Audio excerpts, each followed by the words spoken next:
welcome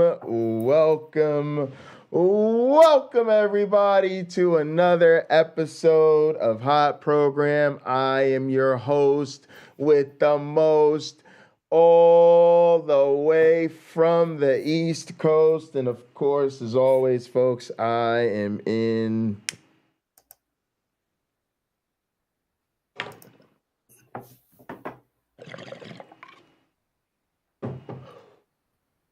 We have a powerful cumulative airplane case. mode, and I am joined by a man who, if he was Canadian, would say that Christ had died on Calgary. A man who needs no introduction. How are you doing today, my one black friend? I am well. There's a lot of confusion about Jesus. Was he Middle Eastern, black, white, Chinese, whatever? He was supposedly this really nice guy, and probably the nicest people you're going to meet are Canadian. So I don't know, or Georgian. So Joseph Smith had the right continent, wrong country. I believe so. Yeah, that's probably the case. Close, but no cigar. So today's topic is kind of interesting because it's kind of localized to us in a kind of interesting way, but then again, it's not. So Lupin, Wolf Den, Red Pill Gaming, he's got a bunch of channels. He's somebody that we've interacted with because he came over to my channel following the Kent Hovind debate,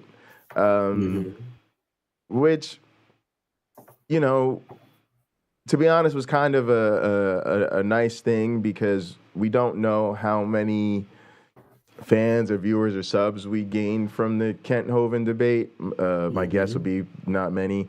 And certainly not a lot of them have been vocal. So it was kind of nice to really start to interact meaningfully with someone who is a Kent Hovind fan and considers himself sort of on the other side of a lot of these issues. But since then, it's become clear that Lupin is a really poor judge of character. And I think he's a poor judge of character because he has poor character. No. I don't think it's a coincidence, right? I think he has some really sort of weaponized view of the world and other people who are not like him. And he then seeks out people that are going to lead him further down the wrong path. And it reminds me almost of the Rebecca Davis, Sal Cardova situation, where a lot of us saw Rebecca Davis from Bread of Life. You're probably familiar. We saw her as sort of a nice, sweet, neighborly Christian lady who happens to have a channel. And then there's this Sal Cardova guy who's this sort of fake anti-science, fake intellectual guy. And he's coaching her up in the wrong way, right? She's like his, tutor, and he's her tutor rather. And we sort of put more responsibility on Sal, right? Because he was the one who quote unquote knows better, right? Poor Rebecca. And this is me. Like part of my beef with Sal was he's ruining Rebecca, type of deal. We've now come to understand that, of course, it's much more complicated than that. Or I shouldn't say much more complicated than that, but it is a little bit more nuanced than that. And in reality, Rebecca is her own problem here. She seeks out Sal Cardova's guidance. She knows full well people don't think he's qualified or, leading her in the right direction. And when she goes to him, she deliberately goes to him in disingenuous ways. Tell me what to say. She's looking for talking points rather than looking for understanding. So being a grown-ass woman, to me, it'd be wholly inappropriate at this point to keep putting the emphasis on the teacher, not recognizing she's getting the class she registered for. And she registered for this class because this is what she wants. And I think the same thing can be said about Lupin. Since we've come to meet Lupin, we understand now he used to identify very heavily with the Proud Boys, and at one point, I think, aspired to be part of the Proud Boys. So he had like a Proud Boys gamer tag or something like that. I mean, it was pretty like he was trying to let people know that's what he was down with, right? He made these sort of Call of Duty and conspiracy. I want to say, people say Netflix and chill. His stuff was like Call of Duty and conspiracy kind of videos, because he'd make these videos playing Call of Duty and talking about how the Las Vegas shooting was a false flag operation for the CIA and the FBI and all this stuff. Always a conspiracy. Always a conspiracy. Huge Trump supporter. I'm pretty sure he's anti-vax, anti-evolution. Then we had some real problems with him.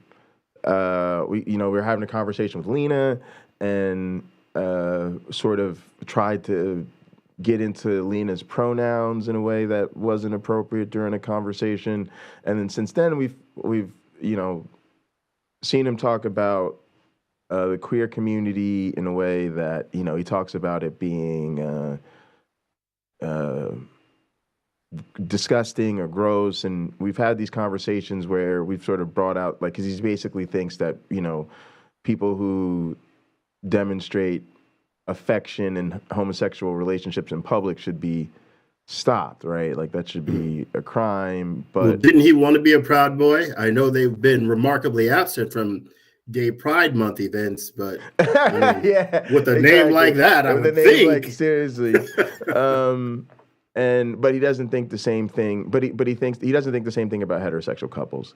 So we've now just seen a bunch of his content where it's gotten really weaponized, and I say that all just to kind of catch you and our audience a little bit of background of what we know so far about Lupin. Sure. And we've had plenty of conversation with Lupin, and we just really think he's consistently following bad people. I want to jump in. I have to say something. Sure.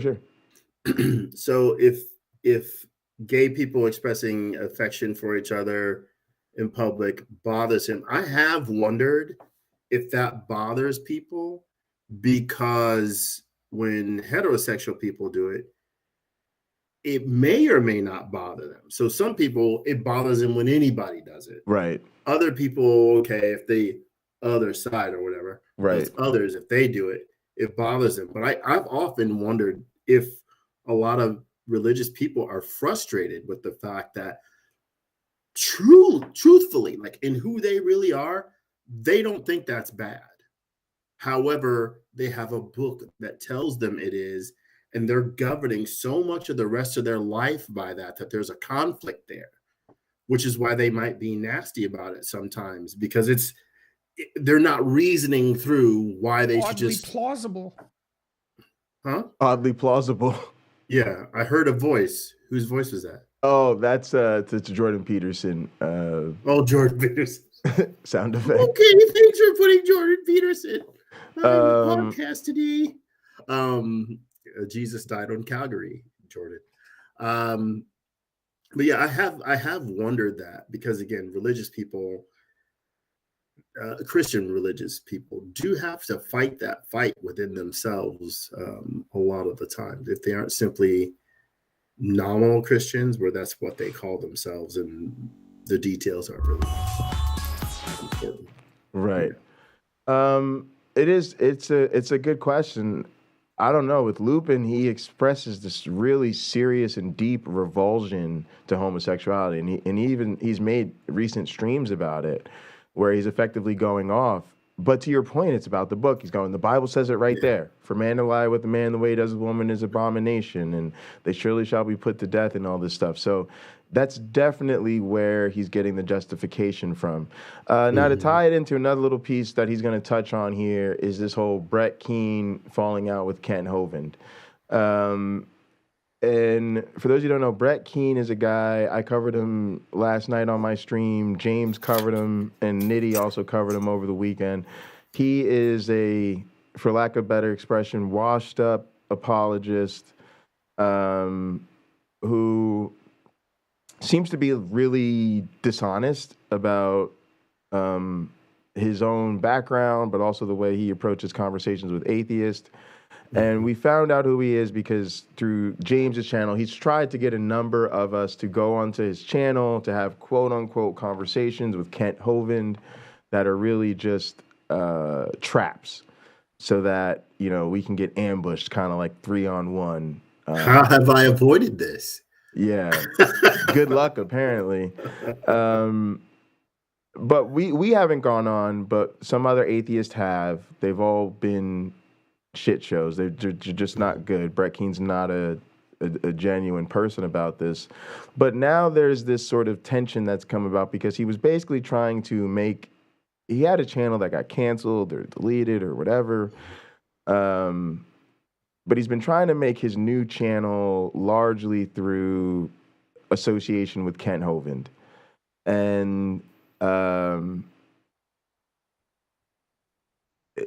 I guess he's wanted this entire time for Kent to promote him a little bit heavier on Kent's channel. Kent's people haven't done that for one reason or the other. So he's recently canceled a show that he had with Kent Hovind. This is Brett Keane. Brett Keane canceled the show he had with Kent. And he did a whole stream throwing Kent under the bus for all the controversy that Kent's been in, the stuff with the children, the domestic violence, just his overall shady nature overall. But it was real problematic because it became very clear that although he was throwing Kent under the bus, he was basically asking for another chance. And really his complaint was Kent didn't do him a solid. So this is a problem for us. It's like, oh, you have morals all of a sudden, but you only have morals because you didn't get what you wanted from Kent, right? And so now you all of a sudden are going to take a bit of a moral high ground. So I mentioned that backstory because Lupin is a Kent Hovind devotee.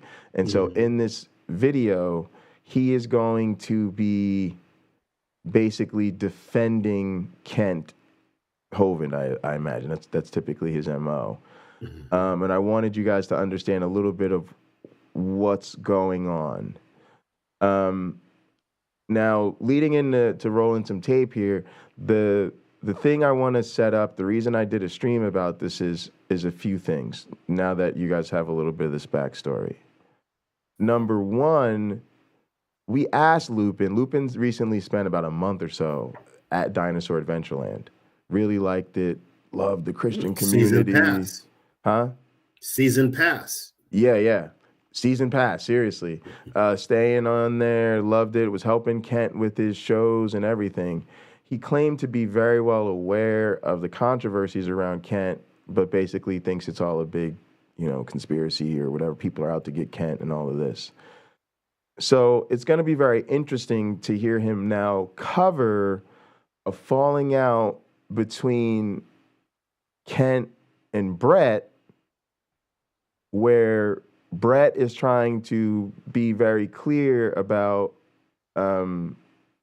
Kent's problems, and Lupin is somehow doing in all of this in a stream about, is he a good person?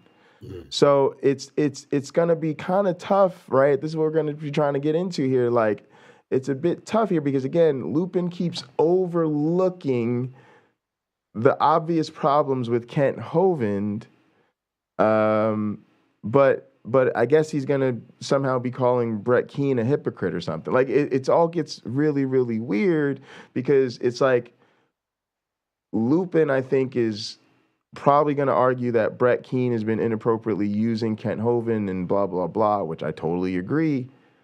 but Lupin's trying to do the same thing. And then here's the bigger picture about why I thought we needed to cover Lupin's stream. And again, I haven't seen it because I wanted to react to it with my one black friend today. I thought it'd be a good show. I think there's too much of this going on in our community. Lupin, to me, like I laid out my case, I think he's a bad dude. Mm-hmm. I know this is unpleasant to say, but we all know that there are people in the world you consider to be good guys and bad guys. There are short people and tall people. There are smart people and dumb people. But we all have a hard time saying somebody is, we think somebody's stupid. We all have a hard time saying, yeah, no, I think this person has a bad character. Yeah, I don't think they're a good person.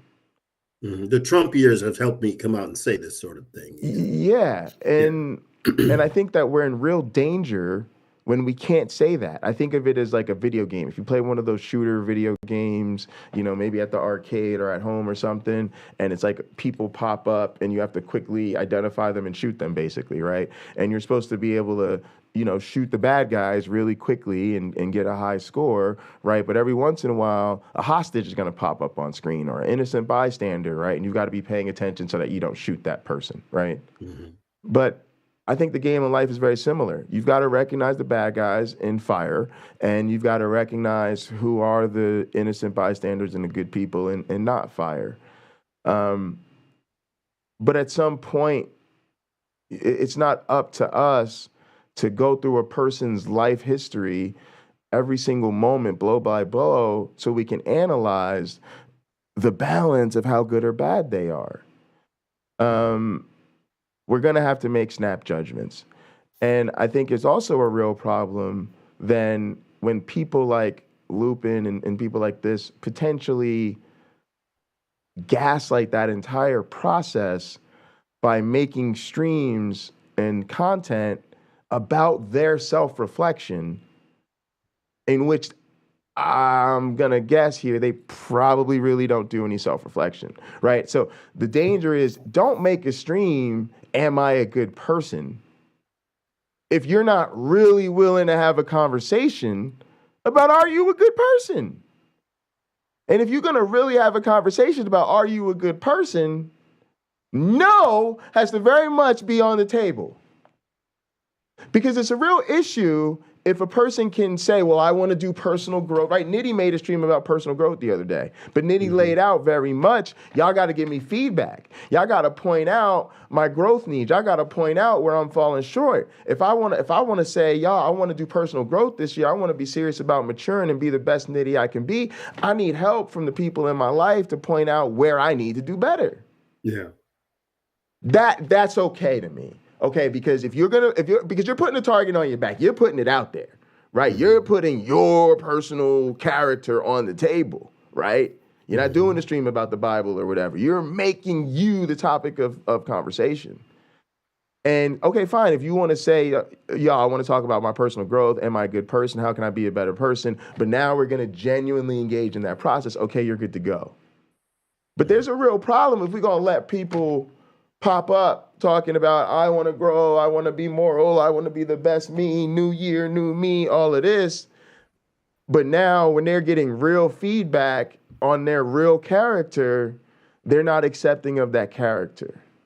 And it comes to something I almost talked about the other day. There's a really important thing in motivation. Now people talk about like delayed gratification is a really important part of developing maturity, because that's how you got to be to get the big things in life. Mm-hmm. There's another phenomenon, and I don't know what the technical words of putting it, but it's almost, I think of it as premature celebration. And what happens is, it's like if a person goes and they say to you, talking to an undergrad, they're real talented, real smart, and you're talking to them and they say to you, you ask them about their future, and they're basically saying to you, oh, I want to go to law school one day, or I want to go to med school, right?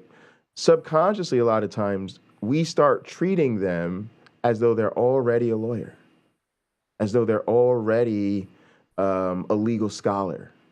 We'll start saying things to them, well, the young legal minds such as yourself, or, as you're going to be a lawyer, so you won't have to worry about this or that financial problem, or, people like yourself are going to, right? We say all these things to them, and they really do get that dopamine hit, right, of being treated like a young legal scholar, and they're already kind of successful just by naming and proclaiming their desire to go to law school.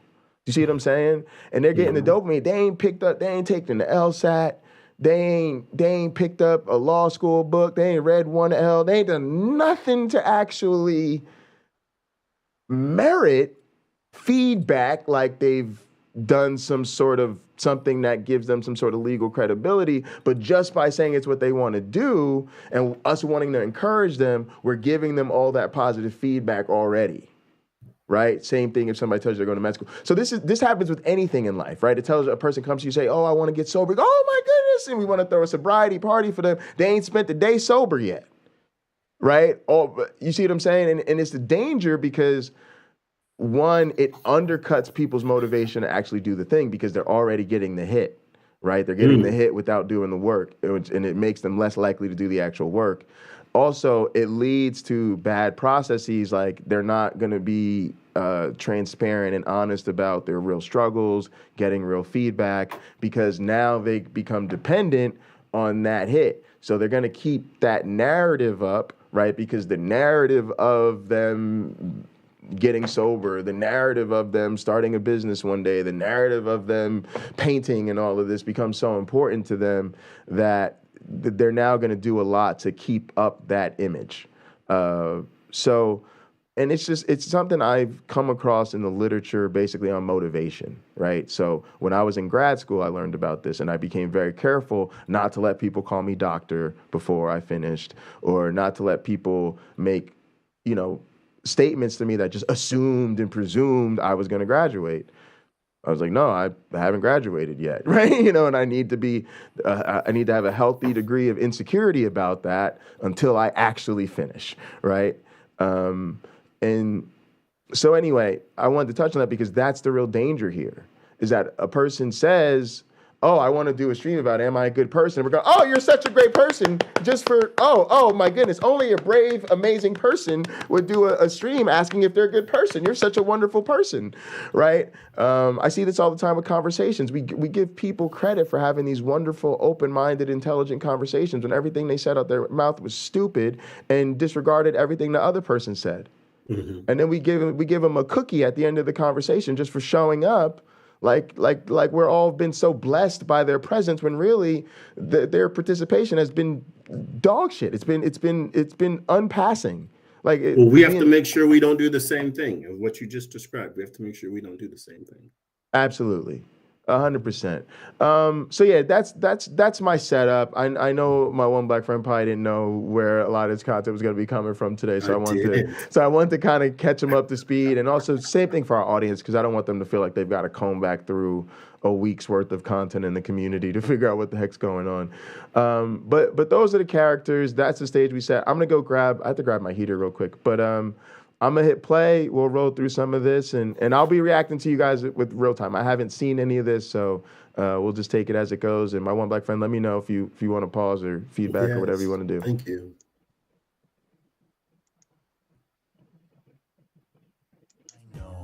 But if you give me your mind in a moment of your time, I sure. Oh, we got bad music? Oh no, I didn't know we were gonna get really awful music. Oh my goodness. It's a bold move.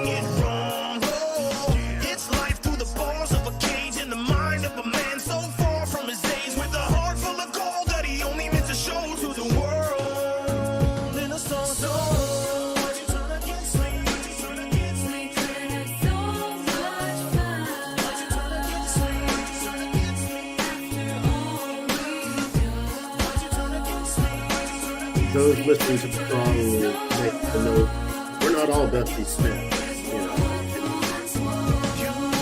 Do a good job of doing your own material. Sometimes this is pass it on to more capable. Yeah. artists. Oh man. Oh, I wasn't expecting that. I was not expecting. At least it's not Chris. It was close. That was like some Chris level stuff. So yeah, all right. He's got the Brett Keane up here. It's kind of what I expected so far.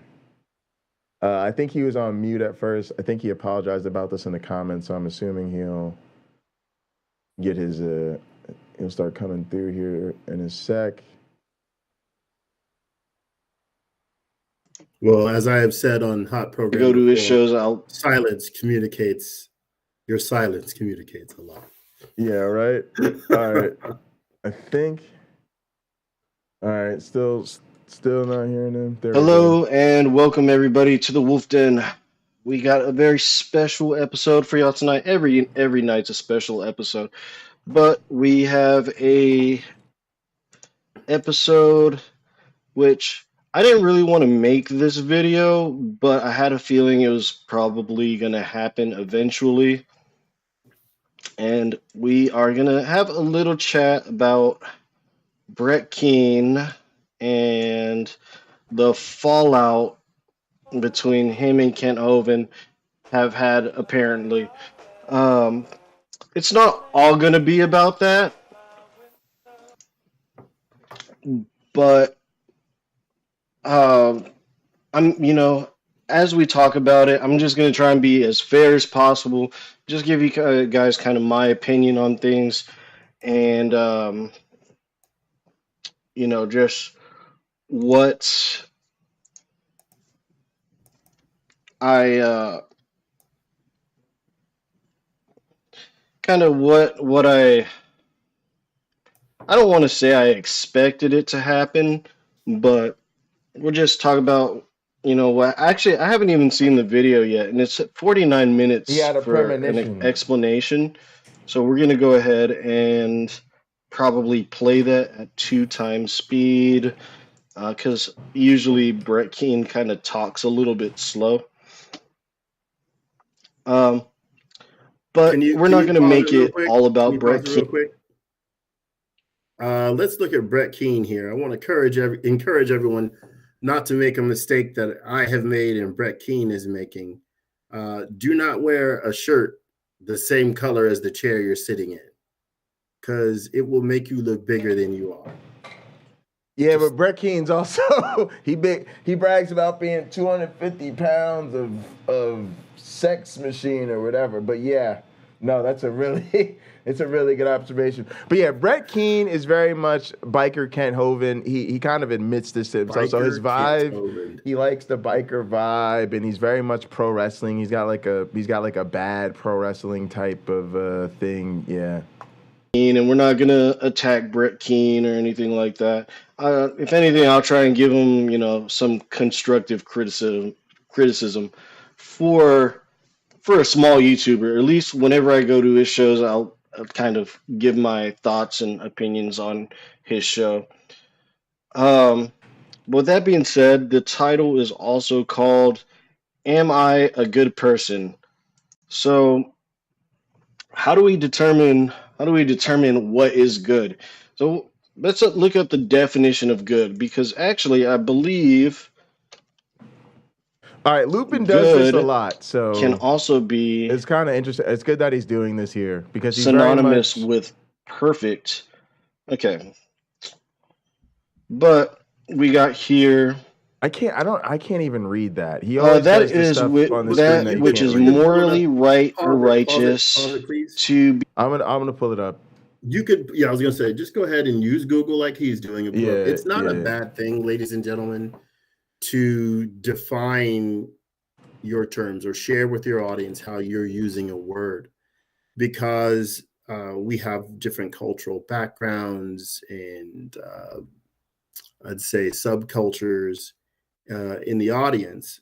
So this sort of things can bring people into alignment, so we know we're all on the same page. Right. So So we can go with the adjective definitions, right? To be desired or approved of, good, like a good quality of life. Or number two, having the qualities required for a particular role. So that's not it. The schools are good. No, that's not. We're not talking about the second. We're talking about the first one, to be desired or approved of. So are you good? That's an adjective. And then the noun, that which is morally right or righteousness. Could be going there. That's fine. But that would be a mysterious balance of good and evil, right? So we're not really using that, although I'm sure he wants to go there. And then two, benefit or advantage to someone or something. He convinces his father to use his genius for the good of mankind. Really, we should be talking about this first one, to be desired or approved of, as an adjective, because you're trying to say, is a person good? We're not saying Lupin is that which is morally right or righteousness. That's kind of weird, but again, we may go towards morally right or righteousness. That's where we'll get that from. But we really should be talking about, is his character that which is to be desired or approved of. So let's see what he goes, because I'm sure we won't be able to read it. Be desired or approved of, and benefit or advantage to someone or something. Okay. So, am I a good person? Well, we have to figure out a standard on what is a good person. You know, there's many standards. But I don't know if you guys have figured this out yet, but apparently, you know, surprise, I'm a Christian. So, with me being by a Christian, I would say the way to go by figuring out if you're good or not, a good measurement is probably to go through the 10 Commandments. And nope. Let's just see if I'm good. Can you pause it?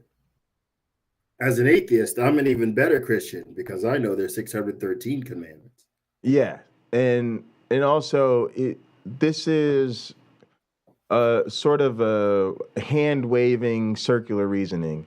He intends to argue that the Christian worldview is the good one. Instead, he's just going to say, well, I'm a Christian, so Christianity's good. So if I'm a good Christian, then I'm good. You haven't demonstrated to us that being a good Christian, even if I were going to grant you your alignment with the 10 Commandments or whatever, you still have not demonstrated to me that is. And that is a fundamental problem with Lupin, because again, a lot of his stuff that makes him a bad person, he's getting right from that same book, right? Yeah. There's some tough stuff in there, that's for sure. I do have to use Google for some things, and I'm going to use it for this. Also, we're going to go ahead and do a little bit different of a...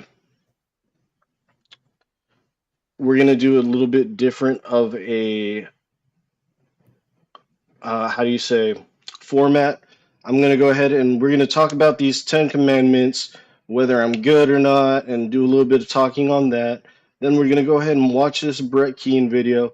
And then after that, I'm going to go ahead and get into the comments. I don't want to get into the comments too much during the video because last video, it was kind of distracting almost. So, and I don't have any moderator or somebody to like save comments and stuff like that. So whatever, I'm learning as I'm going.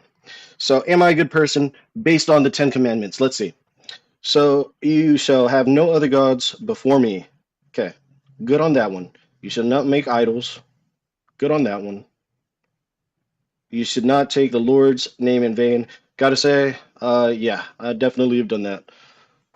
Also, remember, he's just I don't know. Like, there's no nuance here. I think when he says you don't make idols, I think he's going, I haven't made any golden calves recently. Well, this is a really watered down interpretation of the 10 Commandments. Absolutely. You shall not make any graven images. It's not just idols. You're not supposed to draw a picture of something. You're not supposed to make carvings of things. that are in heaven or on earth. No, we'll forget the fact that when it came to making Solomon's temple, it just goes on and on and on about all the graven images that are supposed to go in there. Forget that. But I think this is very watered down. I also think you, me, and most Christians, again, especially if we were just asking Christians and they were sitting alone themselves in the room, and we said, does that second commandment prohibit you from idolizing, especially idolizing other human beings? Most Christians would say 100%. They say absolutely. I gotta jump in on this. Go ahead. I watched the Shroud of Turin video. I forget which atheist outfit put it out. They did a series actually. I put in the comments section, if God forbids his people from making graven images, why would he, when Jesus is leaving earth or whatever, why would he make an image on the shroud? Yep. It seems like, to put it in Jesse Jackson terms, that's a no-no. Yeah, and that's the argument. The argument is that he did it just to leave the image. But he says don't do that. Right. He came here to lead by example, so I'm told. Yeah, well, the shroud thing is just nonsense. But yeah, do you agree with that point though? Like about idolizing that he's kind of overlooking, like, because to me, where I'm going with this, if he wants to, again, if you want to have a genuine conversation about are you a good person and you want to genuinely use the 10 Commandments, I think God would have a problem with you making an idol out of other humans. And in particular with his case, I think his allegiances to at one point, probably the Proud Boys, but certainly even today, right now, Donald Trump and Kent Hovind would both be on a level that I think would be a problem. Well, they would say they have tremendous respect for these people, not that they will pray to them or I guess they pledge their fealty to Kent Hovind or to Donald Trump, but not that they're gods, not that they are to be worshipped. Like a person would make an idol in biblical times and then pray to that idol that they made with their own hands. Yeah.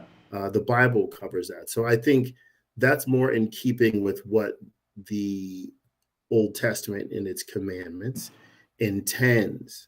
Certainly a person can do this. Now we see in the Bible itself, it's in Revelation and at least one other place, where someone says to another person when they will worship them, don't do that.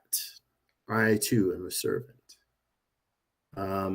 So it's a sign of humility saying, look, you need to save your reverence for the Most High God, sure, and not me. I'm just one of the foot soldiers. I just think also it goes into idolatry, right? Because that's something I think they'll all talk about as a sin, which won't necessarily rely on just this one commandment.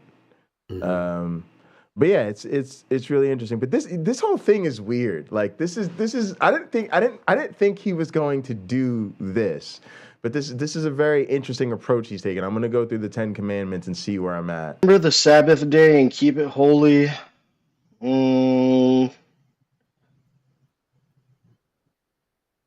Probably not. All right. I don't know. I don't exactly. That's an interesting one that I would kind of have to read up. Okay. Under Old Testament law, if a person works on the Sabbath, which is Saturday, they're to be killed. Right.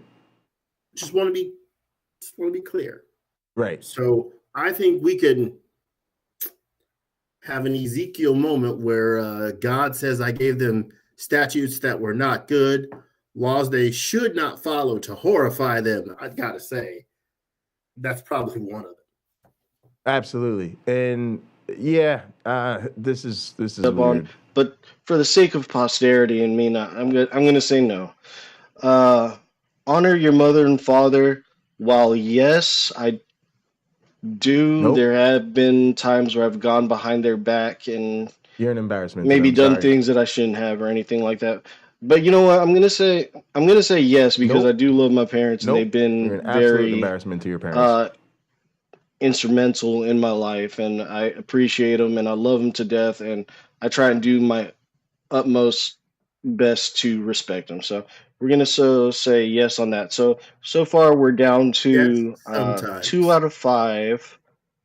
Thou shalt not murder. You shall not murder. Um. Yeah, nope, haven't broken that one yet. He really had to think Should not long and hard commit about that one. adultery. Apparently. Little worrying. Guilty of Yeah. that. Should not steal. Guilty of that. So you should not bear false witness against your neighbor. That's interesting. Maybe I should have read which one these are. But I mean, the 10 commandments, if you're not familiar with them, these are accurate enough. You shall not bear false witness against your neighbor. You do it all the time. Technically, that one's for Hebrews Okay. only. I don't know if they Yeah. added your neighbor or if that's actually in the Old Testament. And let me go That's ahead in and the get Old rid of Testament, this buddy. because it's not actually active. Hold on, it's kind of bothering me. No. We could leave that camera on. That's not going to affect me either. Actually, that might help me whenever I look over here to check chat or something like that. Okay, so bear false witness against your neighbor. Okay, so if we're just going to talk and say that you should not lie, okay, I'm guilty of that one. Let's go ahead and just say I'm guilty of that one. And you shall not covet. Absolutely guilty of that one. Come on, bro. Like, this is just. So pretty much what we've learned here is what he's good for fortuity. I probably and the have, rest but not is just, to an extreme extent. But Exactly.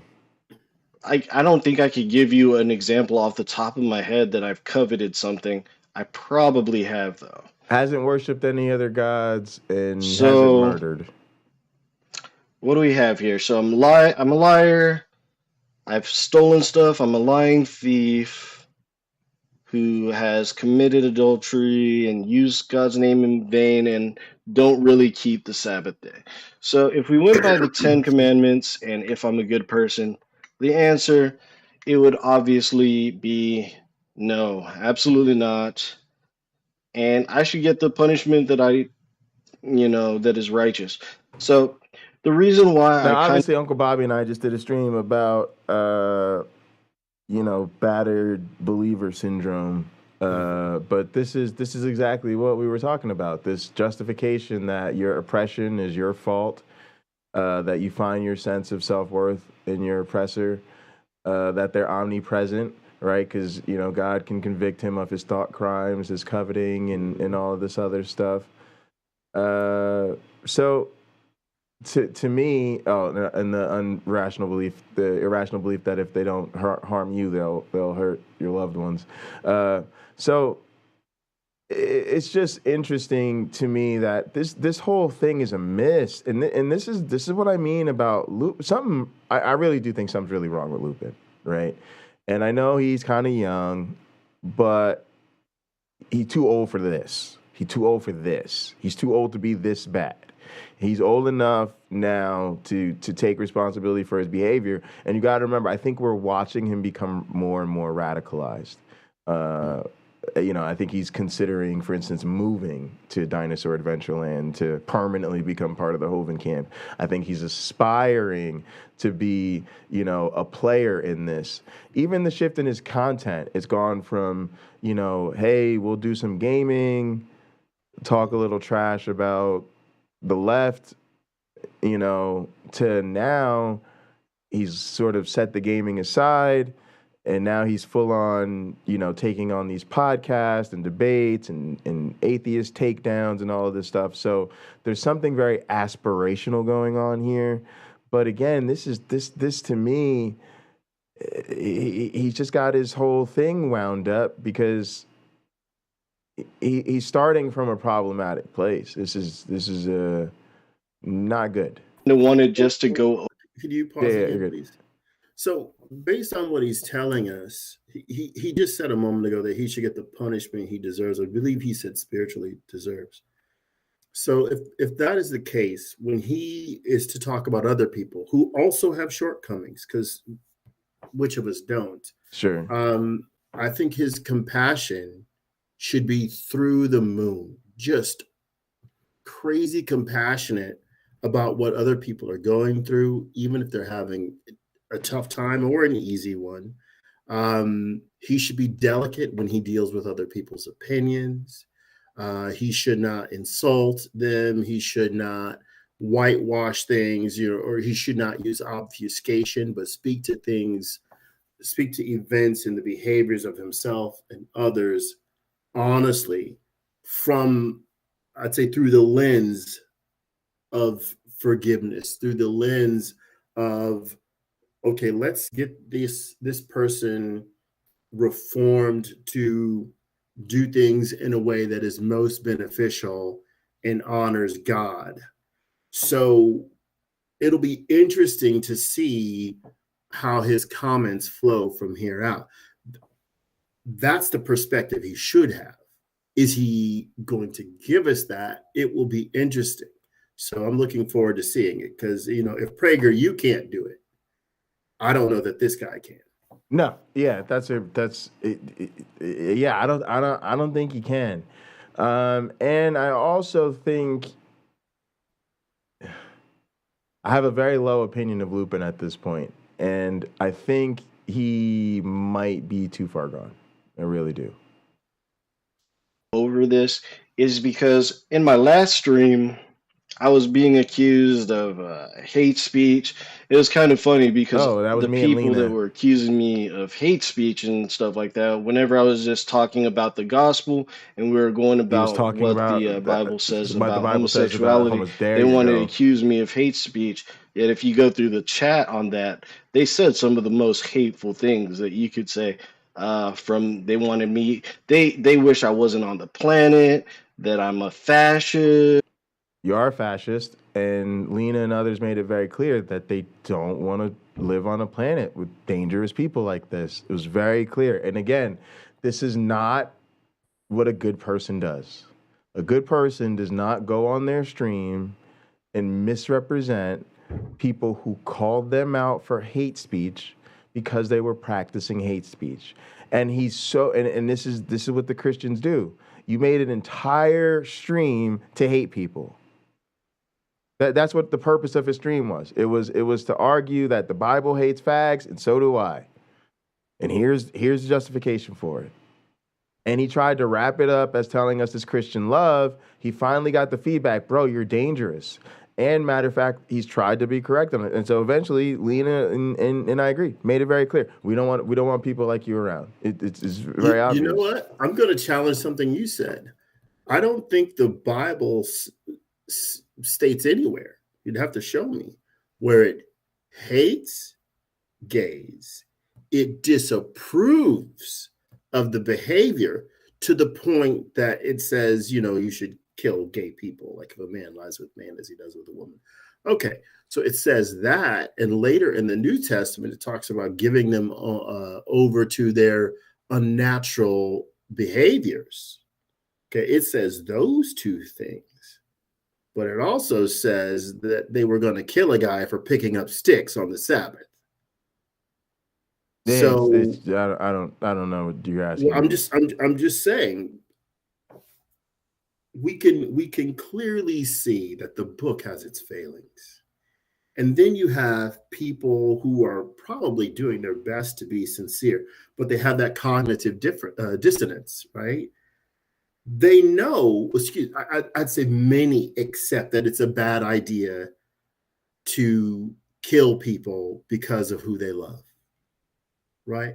These Christians in Hebrew, whatever the faith is, nobody wants to be killed for loving their God. So why should you be killed for loving your husband or your wife, your boyfriend or your girlfriend? How does it possibly warrant that? Loving someone is one of the best things we're ever going to do in our lives, any of us. And so to be destructive of that ought to be offensive to everyone, regardless of their position on whatever religion they have. And I think, again, I don't know what all of his opinions are. I'm about to see that, I think, as we go along here. But I think there's a responsibility to any of his critics to be even-handed. Again, we've said it on a hot program before, and other atheists. All right, I'm going to be clear about too. this. We have to know their book better than they do. I don't think we have to know the book better than they do. I don't think the book's worth reading, and I don't think you should ask people because again, then I gotta know Islam better than the Muslim. I gotta know the Torah better than I don't have time. We just have a different opinion on this. My opinion is they need to prove it. When they prove it, then they get to tell me what to do with my time and demand that I know their book. But also, the Bible, let me be very clear about this. I want to be as even-handed as possible. The Bible fucking hates queers. It just does. I'm not going to sit here and play this word game where because it doesn't say it does say it. It does say it. It's very clear. Like first off, we have to be clear about who produced the book. No matter how we think of it, the book was produced by ancient Near Eastern people. But no matter what society we think produced it, they were homophobic. So there were but they were homophobic, right? And so, but my point is those passages are in the Bible because they were written by homophobes. So well, look, you have the story of David and Jonathan. You know, they kissed each other while naked in the field. Well, David had no clothes on. I don't know that Jonathan didn't. He loved him more than he loved his own soul. Now, that expression is used more than one time in the Bible, that someone loves someone else more than their own soul. Again, an account of a homosexual love affair does not mean that the Bible isn't homophobic. Like but David was a man after God's own heart. I don't understand. I guess, look, if you want to be an apologist, cool. But like, I'm here as a counter apologist, and I'm not gonna play word games. The Bible hates queers. Now, the proof is all of the scriptures that are in there were written in a homophobic culture. So if it's no mystery as to why it says stuff like that. It says that because that was the opinion of the people who wrote it. Now, whether they're the same people who wrote the other sections or other, I don't care, because at some point we're literally doing a thought dance, and I don't like that anymore. That makes me feel like I'm stuck in the cult. No, this is what the cult did to me my whole life, was they tried to play word games with me, and it's the same person as, it's like a duck. If I don't say the N-word, then I don't hate black people. If I don't come out and say I hate black people, then you can't say that anything I say or do is me hating black people because I haven't explicitly said I hate black people. No. The Christianity is bigoted against many people, the non-believers, people of other faiths, Jews, on and on and on. But it is 100% bigoted against the queer community. It has been from the beginning. And all of the violence committed against the queer community, the majority of it is done in the name of this religion. So maybe somebody else is the person to argue with that. And this is what Lupin was called out for. Like, you're a hateful person for following this book if the book is bigoted, and that's the problem. Like, he's gonna miss this whole opportunity for growth because he literally thinks he even said this in his stream. Like, he thought he was good to go because he's offering queer people the opportunity to change. He wants to see them turn their lives around. I mean, yeah, I'll rotate unless you have something else, my black friend. No, go ahead. Just that,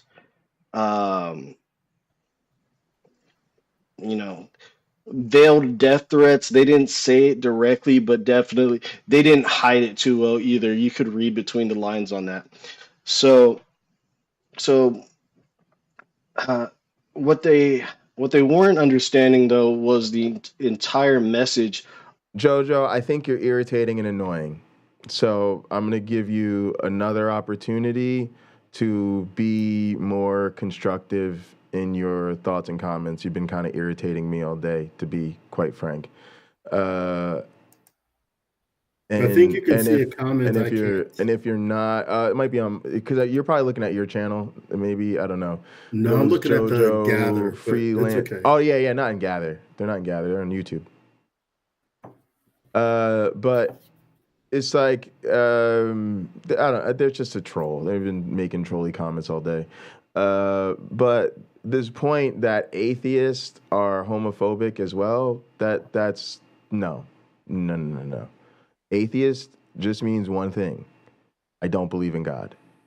Therefore, there's no doctrine of atheism. So, can an atheist be homophobic? Sure. But if you're going to make comments in my chat, and let me be very clear, you're going to get the block next time you fuck with me because I'm just not playing around anymore. I want my community to be productive, and people like you blocking up our chat with nonsense is just not going to be tolerated. So don't misrepresent what I say or else I'm going to block you. I'm being very clear. Christianity has doctrinal bigotry. It has a doctrine based on the book, and the book is bigoted. Atheism doesn't have a doctrine, doesn't have a belief, so no, there's nothing about atheism in itself that is homophobic. No, complete false equivalent. Don't do it again. Of the gospel. If we went by the 10 Commandments, the Christian 10 Commandments, we'll all fall short. Everybody's going to fall short of this. Okay? I don't care if you're gay, straight, whatever. You know, we're all going to fall short of this. And the beautiful thing is about Christianity, once you understand and grasp the fact that Jesus came down in the form of God came down in the form of Jesus to experience what it was to be a human and ultimately sacrifice his bodily form and give us freedom from the punishment of sin, which doesn't mean that sin doesn't still exist. That's a whole other conversation. There's still sin and people do sin, but the fact that he gives us the opportunity and we can choose to sin, and once you accept God into your heart and accept Jesus, even though you will eventually sin and will sin, you're ultimately forgiven. And that's a beautiful thing, because really that offers redemption to anybody, no matter how heinous an act or what they've done. It's the ultimate forgiveness, you know. And we're not making it through this tape, gang. But my one black friend, I want to get your thoughts on this, because this is exactly what I was afraid of. This is exactly what I tried to set us up for in the lead into this. This self-reflection where what you're doing is absolutely no self-reflection at all. So he just sets it up. Am I a good person? I really want to know if I'm a good person or not. Well, let me pull up this ultimate standard of if I'm a good person or not. The 10 Commandments. Oh, well, according to these 10 Commandments, I'm still not a good person. I'm still all types of messed up, so I'm still not a good person. But you know what? I believe in Jesus. You know what Jesus does? He forgives me of all my sins. Therefore, I'm holy and blameless in his sight. Ta-da! I'm a good person. And this is the problem with religion. Like, and this is what I mean about it being anti-humanity. Nah, dog. Being a good person is actually about, do you have good character that when other people reflect on what it means to be a good person and have good character, we put you in the good camp. And this is a person who wants the illusion of personal growth, the illusion of feedback, the illusion of development, but really they just want to pat themselves on the back by starting with the conclusion, I'm a good person because of Jesus. That's where they start and that's where they finish. Did you have anything? Oh, you stepped away. All right. To me, there's kind of nothing more powerful than that. That's extremely powerful. So what I was thinking is that while Oh, hey, the reason Wolfpenny's why here. these people will say that it's hate speech and everything like that is because they don't fully understand the the purpose of the gospel.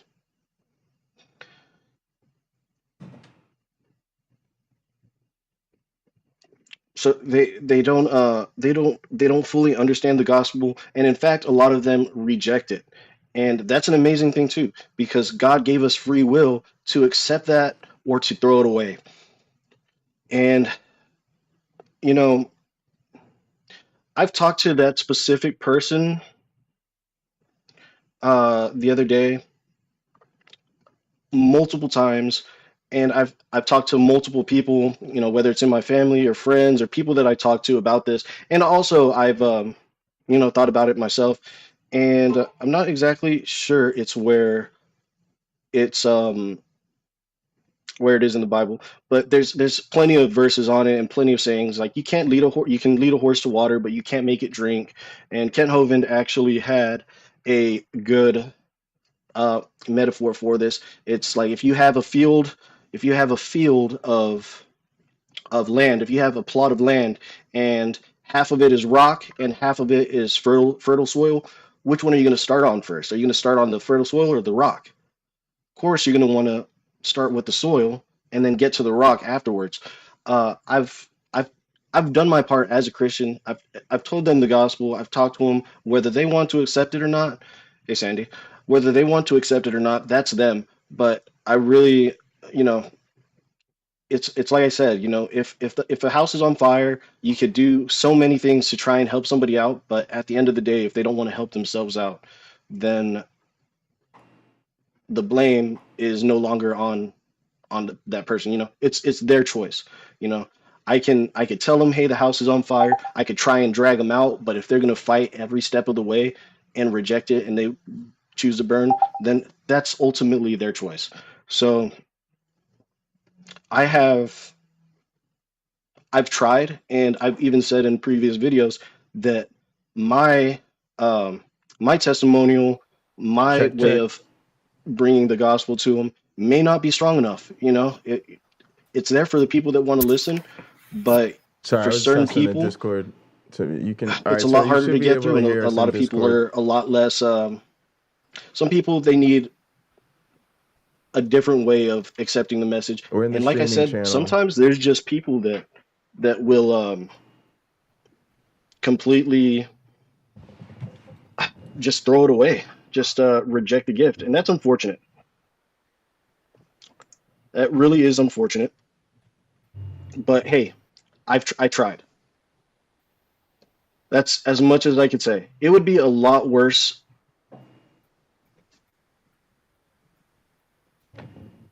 It would be a lot worse if I didn't tell them than it would be for me to tell them and then feel hurt about it. Because that's whenever it gets evil. That's whenever it gets kind of twisty. Because you know it may not be what you want to hear, but it's what you need to hear. And what you do to that, what you do with that word, I is agree with what you you, do Liz with it Allen. at It's the end of not the a day. gift; it's So a anyway, I've poison. tried with them. I've talked to them. They've threatened me. They've called me all kinds of names. I'm not scared of them. It's whatever. But I'm also not going to lose any sleep or This is, guys. This is another, again. This is another perfect example of Christian persecution complex. I know this because I'm literally the person Lupin's talking about. Not just me, but myself, Lena. I think Wayne was in his chat that night, and he was literally just getting feedback. Like, Lupin, if you don't want to be called a fascist, here's the thing. It's pretty easy. Don't be a fascist. If you don't want people to call you a bigot and a homophobe, here's the thing. Don't be a bigot and a homophobe. He literally wants to put dangerous ideas in the world, and then when people are like, yo, these ideas are dangerous, we'd really rather not have these people like this in the world, especially if you're going to tell us you won't change. And that makes him the victim. And and again, fine, because look, this is how Christians play it every day. But the audacity to come and make a stream like, am I a bad person? I really would like to know. I really would like to do some personal growth. And just completely missing all of this. I mean, that's it's really off-putting. Go ahead, my one black friend. Well, as I consider your comments and his, maybe he's a typical person. You have to average out the behavior of that person. What are they typically? When people come on YouTube, I don't know if I'm getting their regular personality or some goofiness. Sure. I was considering maybe doing a channel that talked about where I spoke about movies that I liked and not movies that I didn't like, or maybe even things that I liked. But if I didn't like it, like, okay, this hard drive, I think this is a pretty good hard drive. So I could talk about what I like about it. But if I hated it, I'm not mentioning it. Just gonna leave it out. Like you guys have heard me talk about Asus products, how I just wouldn't buy another one. Right. I'm not thrilled with their customer service Right. or their computers. But to me, that makes it worth not talking about unless I was asked. But I've had good experiences with myriad other things. And I think I'd probably rather talk about things that I enjoy rather than things that I don't. Right. So I'm here in case you are a Christian. Wondering, what are you talking about Christianity? I enjoy discussions about religions, not just Christianity, but pretty much any faith. There are faiths I've never heard of that obviously I don't have an opinion about them, and I'm sure they would fascinate me. Getting back to Lupin here, I think maybe Lupin is putting this out because he's having some struggles with people criticizing him. Yeah. And yes. He's trying to work out reasons not to change. And I'll give him some credit. Yes. Maybe there's some ideas like, what work can I do to change? How can I refine myself? Maybe his inner monologue. How can I refine myself so that I don't have this criticism levied against me? Criticism that he may have a very hard time accepting. Yes. And I think to some degree, each of us can be like that. Okay, I've had this harsh criticism. How do I internalize it? What do I do? The criticism may make him uncomfortable, and he may genuinely want to be a better person. Well, I think we all can respect and identify with that. Also, maybe the criticism is just going to piss him off because what do other people know about him? They don't know him. They've just seen a few of his videos, So we'll see, though. This is unfolding well. Yes. And yeah, that's that. I agree with everything you said, and I know Lupin popped up in the chat and probably won't buy this again because to him, we're the oppressors here. I'm the very, it's me and my friends that were bullying him. So he's obviously, not gonna buy what I have to say. But we have, since the day we met this poor child of God, literally, been trying to help him grow. We've been trying to point out the areas of his worldview that are misguided, that are mistaken, that are demonstrably wrong and out of place, and also very dangerous. But part of the problem of him having poor character is that he then seeks out other people with poor character because he wants to be led in that way. So this is how the clan was able to grow. Exactly. So he doesn't trust. He doesn't trust the right people.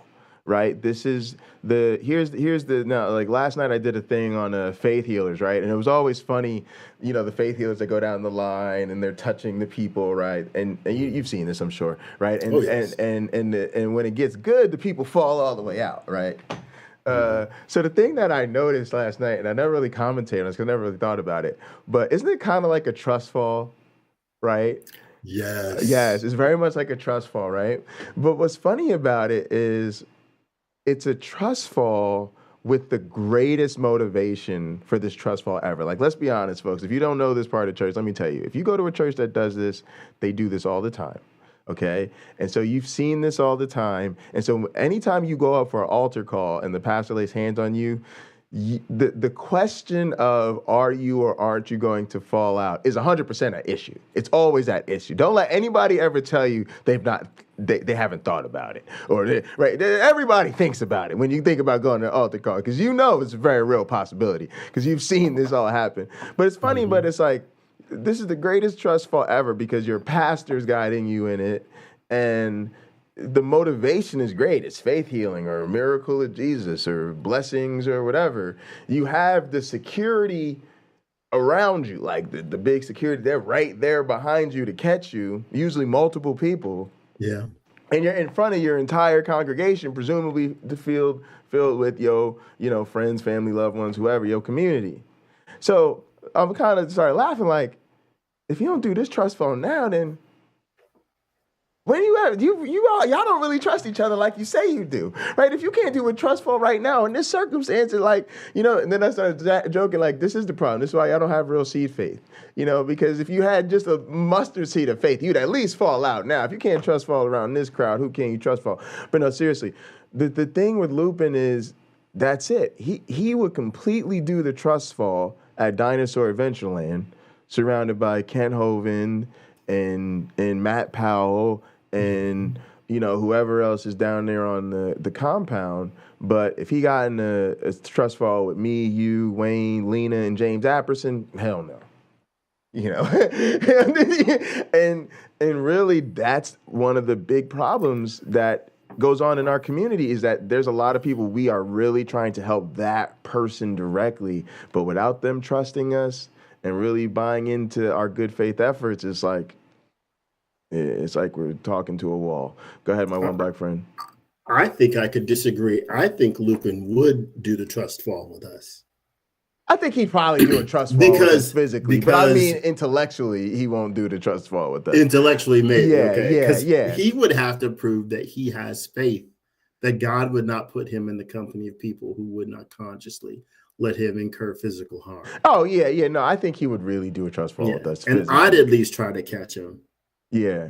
Yeah. But I'm really trying to dramatize the issue is I do think he trusts the wrong people, right? That's what we mean when we say someone's a poor judge of character, right? It's like you, because he's the person who'll tell you Donald Trump's the greatest president ever, right? It's like, bro, you this is a consistent pattern of placing your faith in the wrong people, right? Yeah. Yeah. All right, here we go. I'm not going to be planting seeds in these rocks, if I know that they're not going to grow.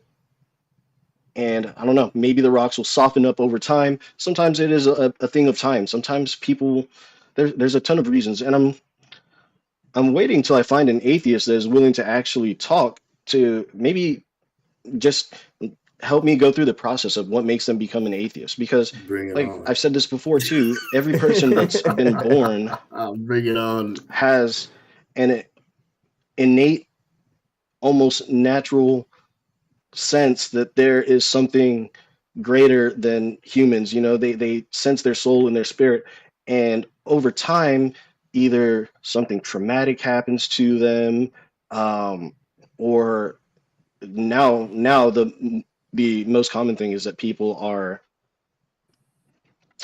brainwashed in school. And that really interesting choice of terms. People they schools go directly against teaching about God, and looks like Lupin is brainwashed in the blood.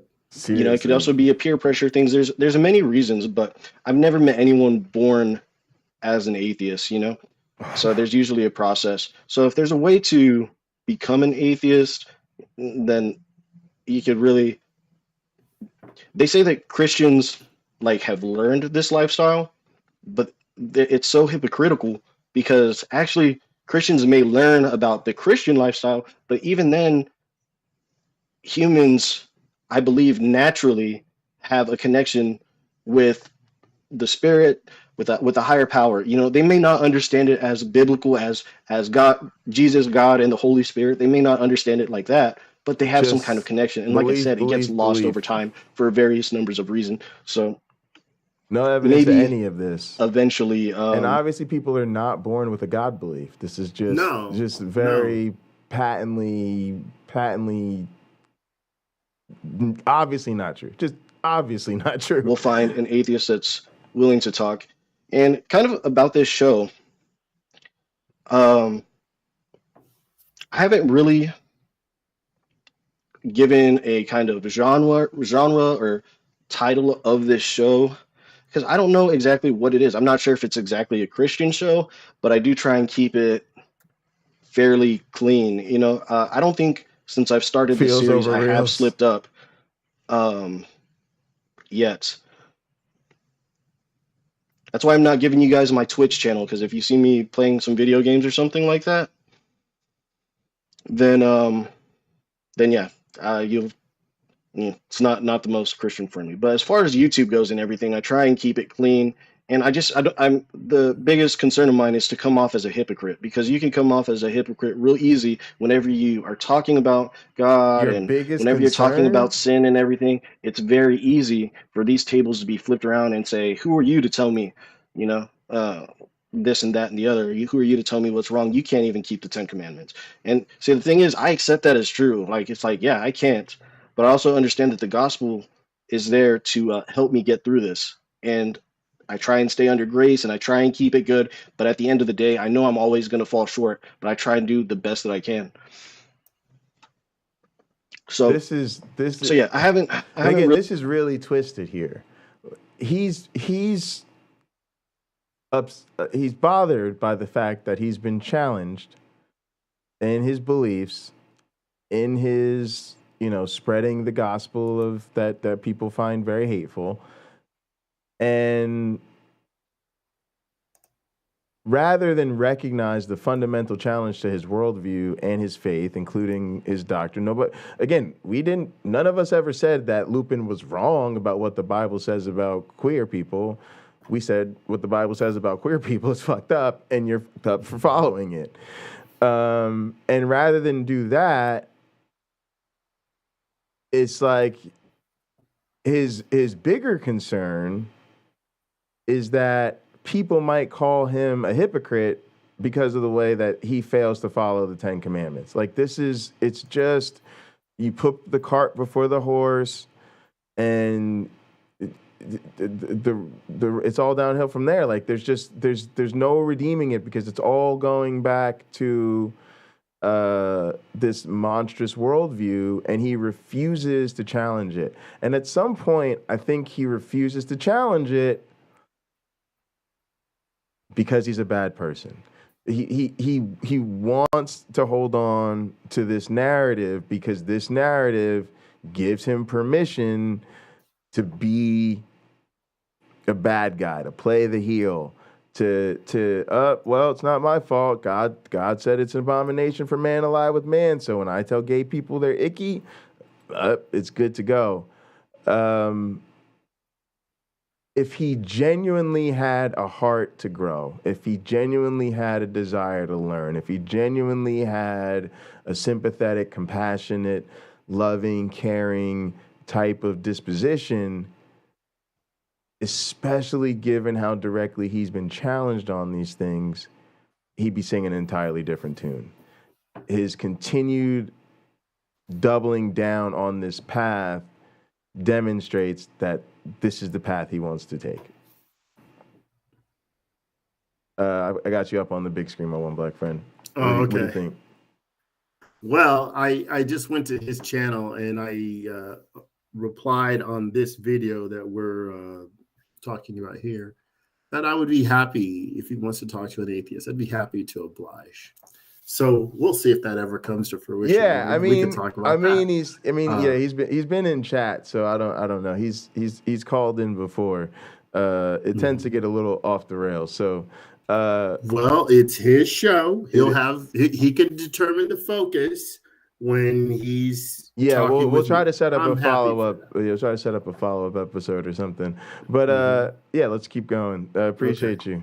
He said he's got you, so I guess maybe he'll get back to you. Given this I'm still working on the channel and still trying to figure out the whole plot of it, as you would say.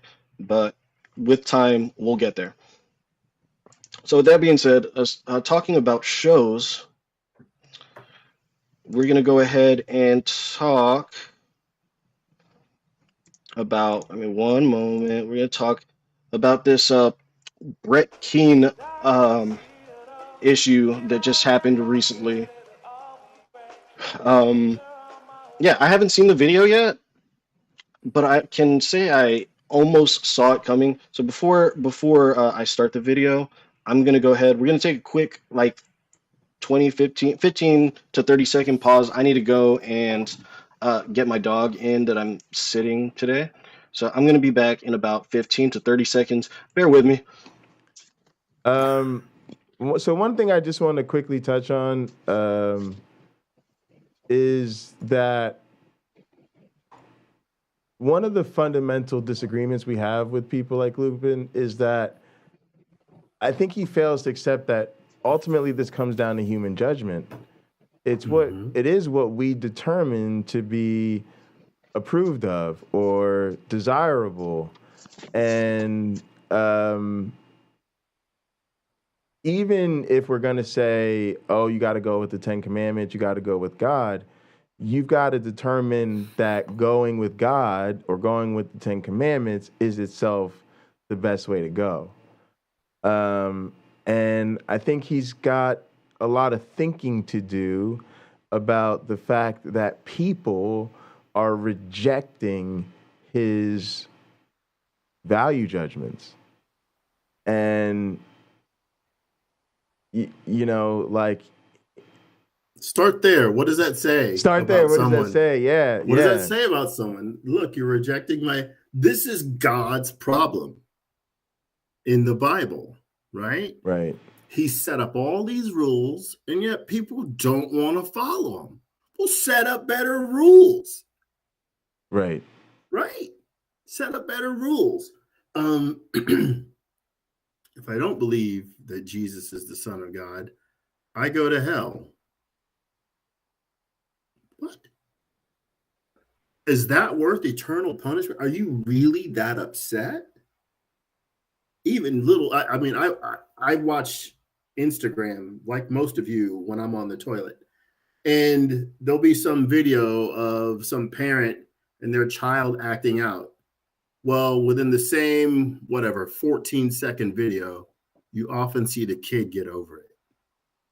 This is a person new to this world, 2, maybe 5 years old at best. And they figured out in a moment, it's not worth staying upset over. Whatever just occurred. Their brother or sister hit them. Their parent took away their cookie, or the dog ate their food or something like that. It's not worth staying upset over. But sort of this eternal, all-powerful, all-knowing, all-loving God can't be any of those things that he advertises himself as. Yeah. Right. You just can't do it. Yeah. Well, no, I almost want to say no wonder Christians have problems.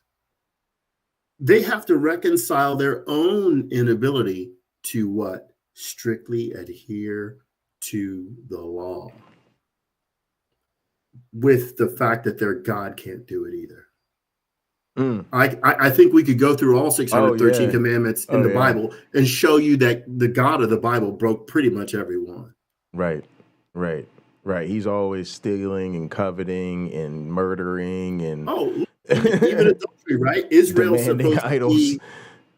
supposed to be his bride. Well, what happens later? The Christian church becomes his bride. Now, wait a second. Is it like Abraham, you're going to have more than one wife? Or is it something else? What's going on here? Did you divorce Israel? Right. So you can pick someone up. Well, Jesus has some comments about divorce. You shouldn't do it. It's wrong. But it is permitted by the laws of Moses. Yeah. But you make your wife, your old wife, an adulteress by doing that. Well, Aren't you complicit with her committing adultery if that is the case? If that is truly the case, it's your fault because she shouldn't go the rest of her life unloved by someone, not being in a relationship. She should find someone who's going to treat her absolutely wonderfully and who she can treat well and enjoy immense happiness. That's what should happen. Lupin, you can just call in next week if you want. We can do a follow-up and you guys can talk. He said you should hit him up on Discord, but I don't think he used Discord. I don't do any of that stuff. The social media stuff. Yeah, so he can just I'm gently associated. He could just call in next week and we'll go to the other room. I am back. What is going on with the brightness? Why does it seem so dark? Oh, it's because I'm looking at okay, because the picture is dark. Okay. So apparently Brett Keane and Kent Hovind have gotten into some type of arguments or something like that, and I don't want to be. If you haven't seen my interview with Kent Hovind, he does sound slow. Even you can look at that. I really don't want to make my channel revolve around Kent and his ministry. You know, he like that. I appreciate him letting me interview him because he does have a very large viewer base and everything like that. So I do appreciate him letting me on. But you know, if anything, he was doing that for me. He is exposing his viewer base. Can I beep out the bad language? Is it that bad? I haven't seen it. If you saw my other video, you know I really don't care too much about the cuss words, but I know some people might be sensitive to it. If we played at 2 times speed, are we... maybe I should have watched the video before. Beep out the bad word? Maybe I should have watched the video before I did this. Why is Brett Keane? You know what? We're gonna go ahead and go with it, and I'll skip around. Okay, every cuss word, we're gonna go ahead and skip forward. Okay, you know, I know you say that you're kidding and everything like that. Okay, so just a warning, just a warning. If you have kids or children in the room and you're listening to this loudly, probably explicit language, we're gonna ride through this together, okay? Because I haven't seen this. All right, now we got to slow down because Brett Keane talks pretty slow too. Okay, so Brett Keane, he talks pretty slow. We're gonna play it back at like 1.5 speed. Actually, let me go ahead and just give my criticism. Let me put my criticism out there on Brett Keane. And like I said, I saw this coming. I hate to say that I saw this coming, but I kind of did, and hopefully they could figure it out. And I'm not going to bash on Brett Keane either. He's going to do what he's going to do. But if you're going to have a channel, and that's why I kind of talked about what I just said about me not knowing exactly what my channel is. If he's going to have a channel called God TV Radio and go out as a Christian and do that, you kind of want to carry yourself with a certain canter, a certain way. As a Christian, you know, if you're trying to attract Christians, you should carry yourself a different way. He does cuss in his videos, you know, and he's a former atheist. He probably cussed a whole bunch before that, and he's probably, I think he even said that he was trying to tone it down. So I can respect that. But you know, you carry yourself. If you go into these videos and you do cussing and everything like that, you know, you want to kind of tone it down, especially if you're trying to promote like a Christian type thing, because if you are Christian, it's very jarring to go into a channel like that, and then all you hear is F-bombs every other so sentence. Concerned about 4-letter words, but not that's one thing that curses. I mean, cussing really doesn't bother me, but I think whenever you're representing a Christian channel, you know, you should be watching your language and everything. Another thing is with Brett, it really seems like he feels that Kent Hovind owes him something. It's like, I had you on the show I was hosting, Kent, and I didn't get 10,000 followers overnight, or your followers don't watch me, your followers don't do this, that, and the other thing, you know, like, and you're not supporting me. It's like Kent has such a large audience. First off, before YouTube was even a thing, Kent's been out there doing his seminars. He's been all around the world speaking and everything. And really, Kent doesn't owe you anything. You should be grateful that, you know, he even goes on your channel. You should be thankful for that small exposure. Whenever I did the interview, I think I got maybe like a whopping 30 new subscribers whenever I did the Kent Hovind video. I'm not gonna lie, hoping it was more, but hey, I'm grateful for every one of you guys that did. You know, we did it in a kind of weird way. It wasn't live. It was a weird interview and I was nervous. But you know, we got like 30 something followers and from it, and I'm happy about that. Kent doesn't call me almost Kent doesn't call me ever, and I've been down to Dinosaur Adventureland. I've helped out over there. Kent doesn't call me. I don't expect him to. I really don't expect him to do things for me. I don't expect him to. I don't feel like I kind of lost my train of thought, but really, Kent doesn't owe me anything. He did what he did for me. He helped me out and everything like that, and I appreciate it. And I'm not saying that he does owe me that, but I think by Brett Keane having Kent Hovind on his show, Brett Keane is kind of trying to use his show as a I'm not gonna say blackmail because that's a strong word, but like he's using his show, which has 300 subscribers as of now. Yeah, no, it did kind of have that feel to it. He's trying to make Kent Hovind seem like, hey, you wouldn't be where you were at without my help, and you're not calling me, you're not doing this for me, I'm not getting paid, da da da. It's like, well, Kent doesn't owe you any of that. You don't have to have Kent on your show, and I don't want to speak for anybody because I don't know, but if I would have to say motives going into having Kent Hovind on your show would be for self-enrichment. I'm pretty sure he was expecting, man, I'm going to have Kent Hovind on my show. Awesome. He's got over 200,000 subscribers. That's crazy. I'm going to be exposed to all these people. All these people are going to come to my YouTube channel and watch what I have to say and everything like that. And when that happens, or when that doesn't happen, you become more bitter toward Kent Hovind because you feel like he owes you something. He doesn't owe you anything. Yeah. So there's my opinion on Brett on Keane's kind of motive, and I say it's my opinion, and I'm not going to say like, oh,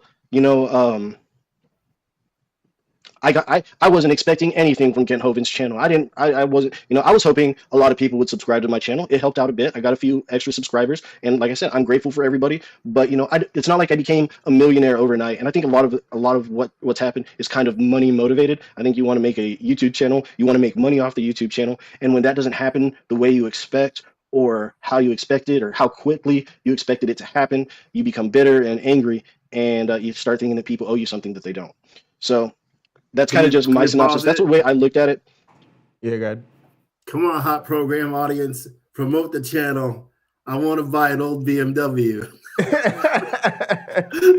the buy-in is 10 grand, and let's be honest, it's gonna need 10 grand worth of work. Yeah, right. Get us to 1 billion subscribers. Y'all should be out there shilling the channel all over YouTube.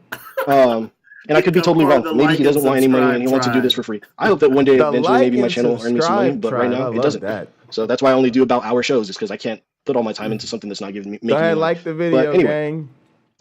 Another thing I wanted to say about Brett Keane, we're going to just go back to my criticism about him, is he treats his chat and guests kind of like trashy. Like, I would understand if you had a couple thousand followers or subscribers, or maybe even a few hundred, where it's just blowing up the chat left and right and you can't pay attention to it all. But whenever you only have like 1 or 2 viewers, like I went into his room, I wanted to hear what he had to say, and I was like, hey, where's the link to join the call? No response, at all. And then I type again, like, hey, can I join the call? No response. And I'm like, okay, ... And then I asked Stephen Bowling, who he was hosting with, a question. And then, so then whenever he finally does acknowledge me, he says, well, there's somebody down here who just is looking for attention, who's got all his feelings hurt and everything. It's like, no, dude, I was asking you for some information about the show for like 15, 20 minutes, 30 minutes ago. You didn't respond. And then whenever you do respond, you're going to respond like that. Like, you only have 1 viewer, and that's probably your phone. You're watching on your phone. So whenever he said that, that's whenever I just like, I unsubscribed to him. I'm not saying that anybody should unsubscribe to him.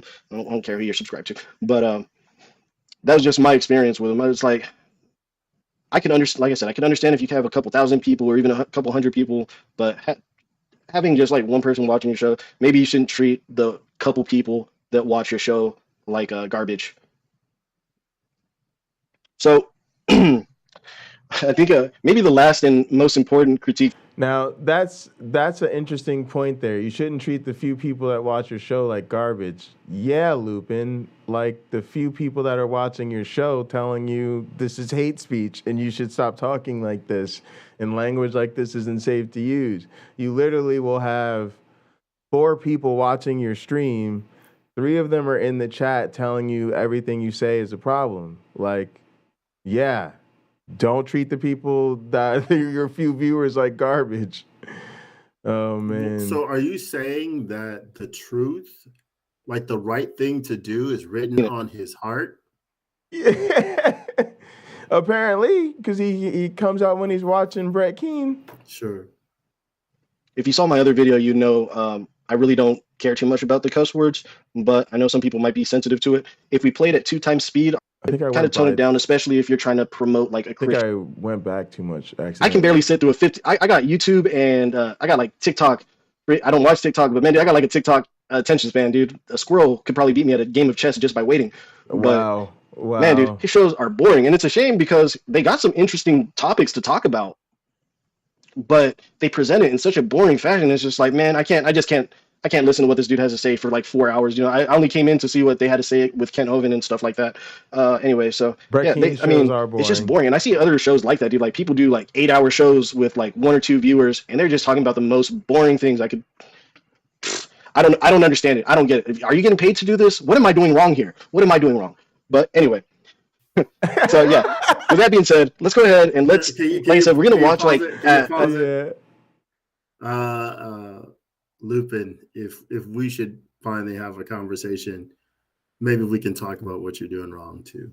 Yeah. I would hope we can include that in there. And I don't think changing is going to grow your audience when I make suggestions to you. I don't think that. Typically what we see, the biggest audience are from people misbehaving a lot of the times. It's the biggest audiences, not from people conducting themselves in an honorable manner. So seeing that you have Christian beliefs, I'm going to go ahead and say you are a Christian. That's how you identify yourself. Oh, yeah, hell yeah. You're going to have a really hard time, perhaps, without being deceptive. Yeah, 100%. But again, I think that's what he's into, and I think that's part of the fear.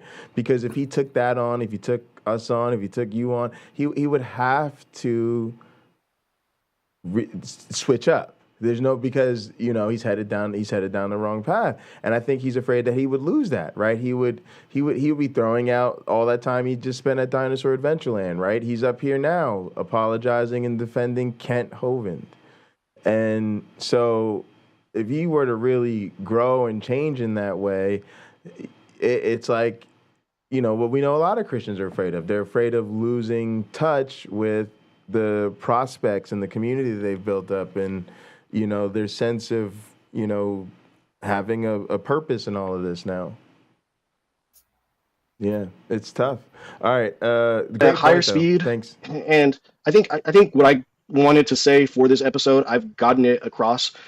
But what I'm going to go ahead and do is I'm going to play this video. Every time he cusses, we're going to skip forward a little bit until we get to the end of the video. If it's as bad as some people say, then we may not see very much of the video. But let's go ahead and watch the video. And like I said, if you got kids or something like that, you don't want them exposed to this kind of language, now would be a good time to put them up. But for now, ladies and gentlemen, Brett Keane and his explanation.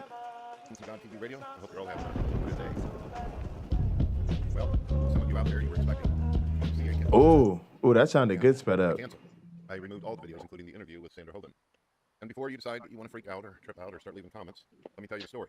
Let me tell you what went down. So, I had been talking to Steven, who had become my new God TV radio podcast host. And Steven told me Kent's been having a lot of issues. He's had a lot of issues with doll workers who are leaving and who have turned against him. Steven told me that it's really difficult for Kent and his crew to be able to even get around Alabama because it's gotten to the point where people are actually pulling their kids away. Can you pause it? Oh, good, you did. All I can think of, based on what he said, how Kent Hovind's saying it's hard because people are leaving, I got flashbacks thinking of that rap song, It's Hard Out Here for a Pimp. It's hard out here for a Kent. It really is. But again, Lupin in this video and even in our conversation, I'm sorry, I'm cracking me up. He blows right through the hard truth about Kent. He came through the chat. The truth is hard, ain't it? But he blows right through this. Like, Lupin, when are you going to come face to face with Kent's apparent bad character? Like, it's just so weird to do all this and just it's like he's got some sort of shield up where almost nothing Kent can be accused of or can be revealed about Kent will help him realize this is not the type of guy you want to be following. It's very This is weird. all according to Stephen. Stephen says that people treat Kent Hovind like an outsider down there in, I guess, Alabama. Been real tough on him, I suppose. Ever since all these videos have been blowing up out there, his former wife, Cindy Lincoln, Mark Stoney, and many others. So I got this bright idea that, well, it sounds like Kent needs some good public relations. It sounds like he needs some good PR. Okay, real quick. Just right here. Okay, 200,000 plus subscribers. Your channel, it just got to 300. Not very many people. Okay, but let's hear it. So I talked to Stephen, and I said, Stephen, you know, Kent, back in the day, whenever he was in his prime, used to go in front of audiences, communicate with people, and talk to people. And people were able to, I guess, relate and identify with him and all that. So I figured if I do God TV Radio live show, I'd be able to help Kent out. Kent comes on the show, he does the whole smile, whack-a-damn SpongeBob doll. You know, it's been a long time since that little event happened. Well, Should we count the D word as a cuss word? The darn? Should we count darn as a cuss word? I don't know. Stephen said he talked to Kent about all that. And then whenever I eventually called up Kent and I talked to him about it, Kent didn't seem to know what I was talking about. But Stephen said that he was going to deal with all that, but he didn't. So I talked to Kent myself. And I told Kent what my idea was and my plan, and he said, "Oh, that's a good idea. That's really cool and all that." And I said, "So I'm going to schedule a show, and then what you do is you just simply put up a 20-second video clip on your channel, let people know where to find you. That way the audience can come over, they can see what you got." But that wasn't the only deal, just to help Kent. I also needed my back scratched as well. You see, a year and a half ago, I terminated my YouTube account because my YouTube account stopped being about God, stopped being about Jesus Christ, stopped being about creationism, stopped being about the kind of things that I enjoy talking about. My YouTube channel had become a parody of what it used to be. It used to be very serious with a touch of comedy, dry Brett King comedy. But Kent was going through some hell with a bunch of YouTubers out there who were making video after video after video slamming him. And I was one of those guys, one of the few Christians apparently on the internet who actually knows how to work technology. I know how to run live streams. I know how to do podcasts. I know how to do all the video editing. If you need a guy who can run a damn podcast, I'm the guy you go to. Just ask anybody out there that's ever watched my stuff. I've got the coolest clips. I end up getting some of the neatest people into my room, from religious as well as atheists alike, and sometimes people of other faiths. We're well aware of this. So all Kent had to do was just simply click on a link, come in, and he does this reel. But a year and a half ago, what happened was that he was having all these problems, and he asked me directly. He said, "Brett, would you be willing to host a show on your channel where I can talk about all this like drama and all this personal crap?" And I wasn't exactly sure what the extent of it was. I didn't know what to exactly expect. You must understand, I'd never been down there before. I never have stood right face to face with Kent Hovind and shook his hand or got to know him. He was a man that I watched on DVDs, CDs, and even old VHS tapes back when those things were still around. My family members were heavily religious. And all right, this is so weird, y'all. I'm having too much inception here because number one, I'm kind of suspecting that Lupin, because Lupin did this after all of our shows this weekend about Kent Hovind. About Brett Keane. So it's like me, Nitty, James, like we all do shows about Brett Keane this weekend, and then all of a sudden, Lupin wants to cover the Brett Keane Kent Hovind controversy. And then also, I think we've all been covering this whole thing, so it's just a bit much. But yeah, Lupin's on the same tip we are, which is that Brett is upset that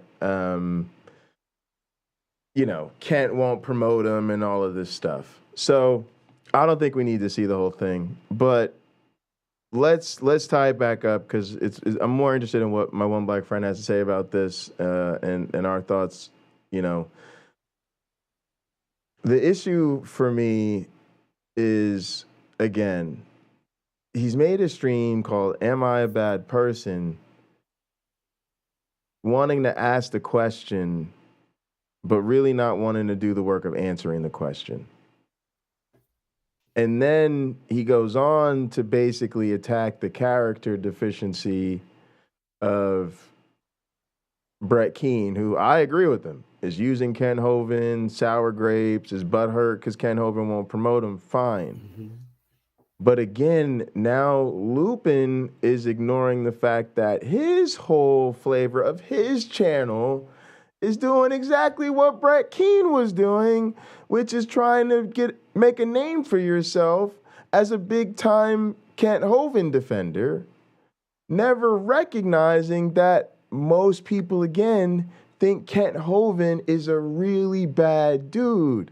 And they've got really good reasons for thinking that.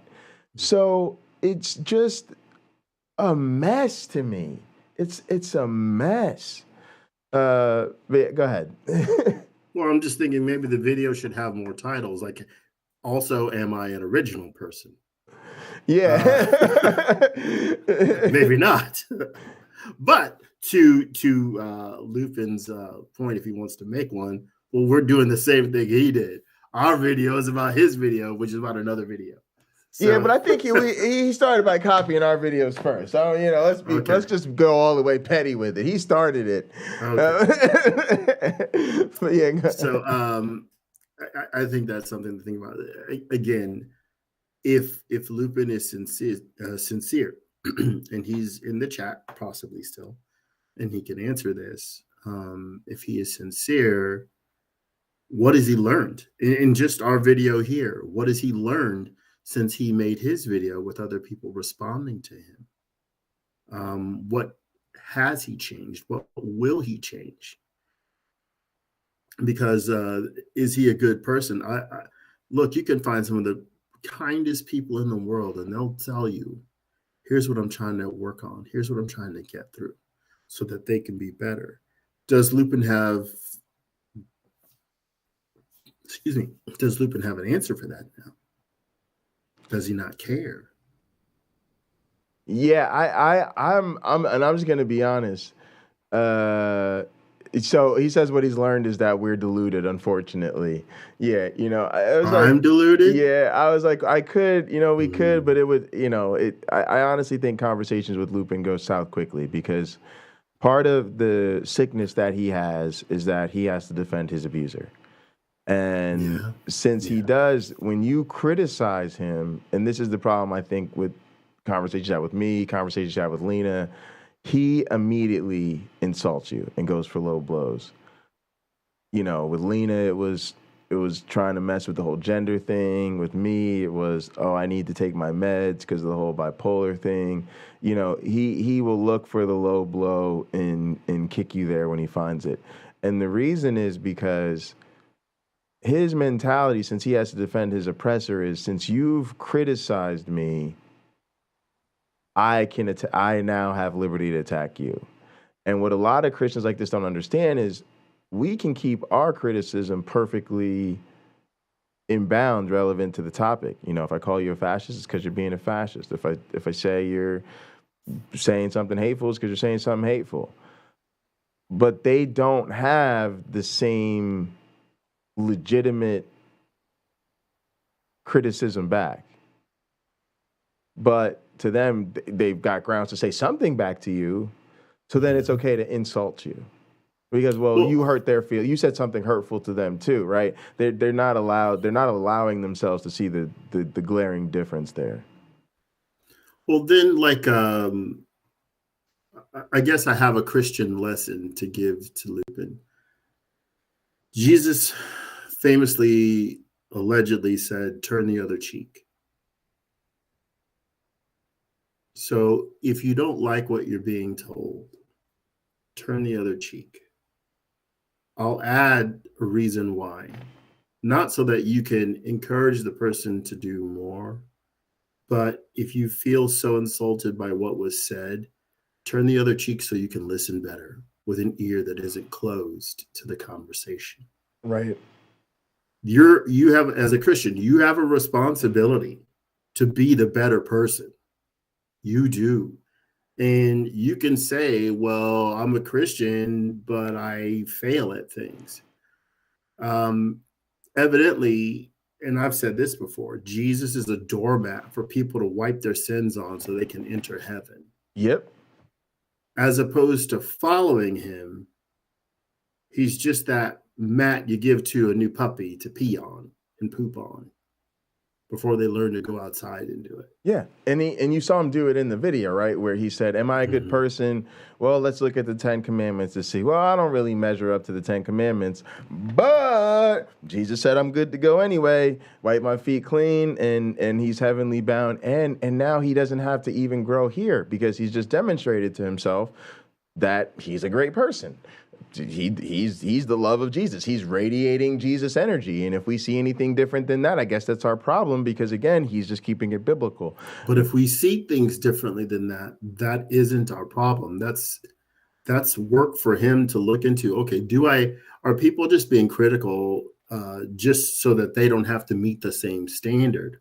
Or do they have a point? Again, turning the other cheek so that you can listen with the other ear. And Yeah. if he's having trouble doing that, try it. Yeah.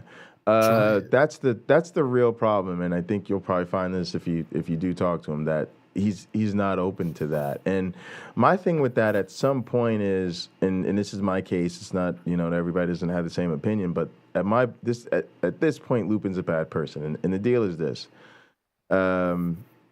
he's engaged in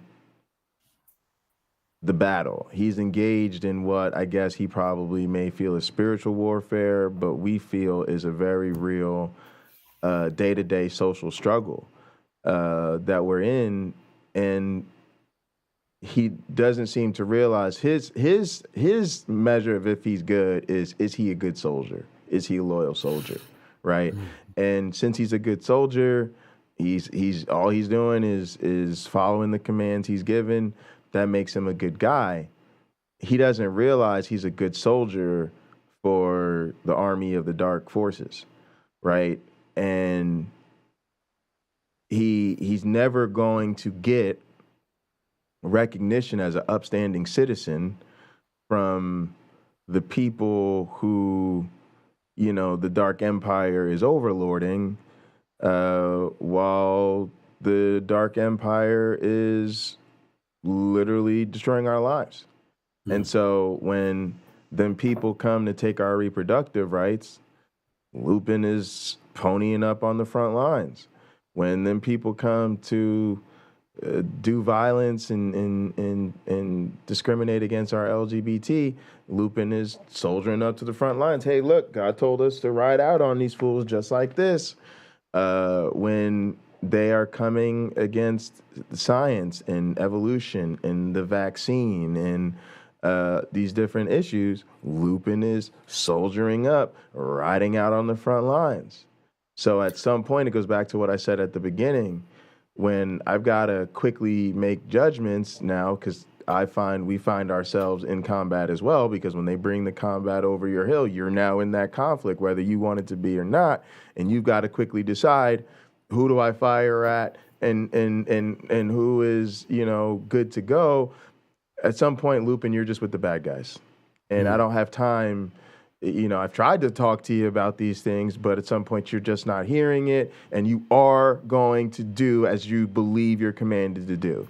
Right? Lupin is coming over that hill. He is going to be anti-science. He is going to be anti-LGBT, right? He is going to tell you that the Vegas shootings were a conspiracy by the FBI and the CIA so that the left could push gun control.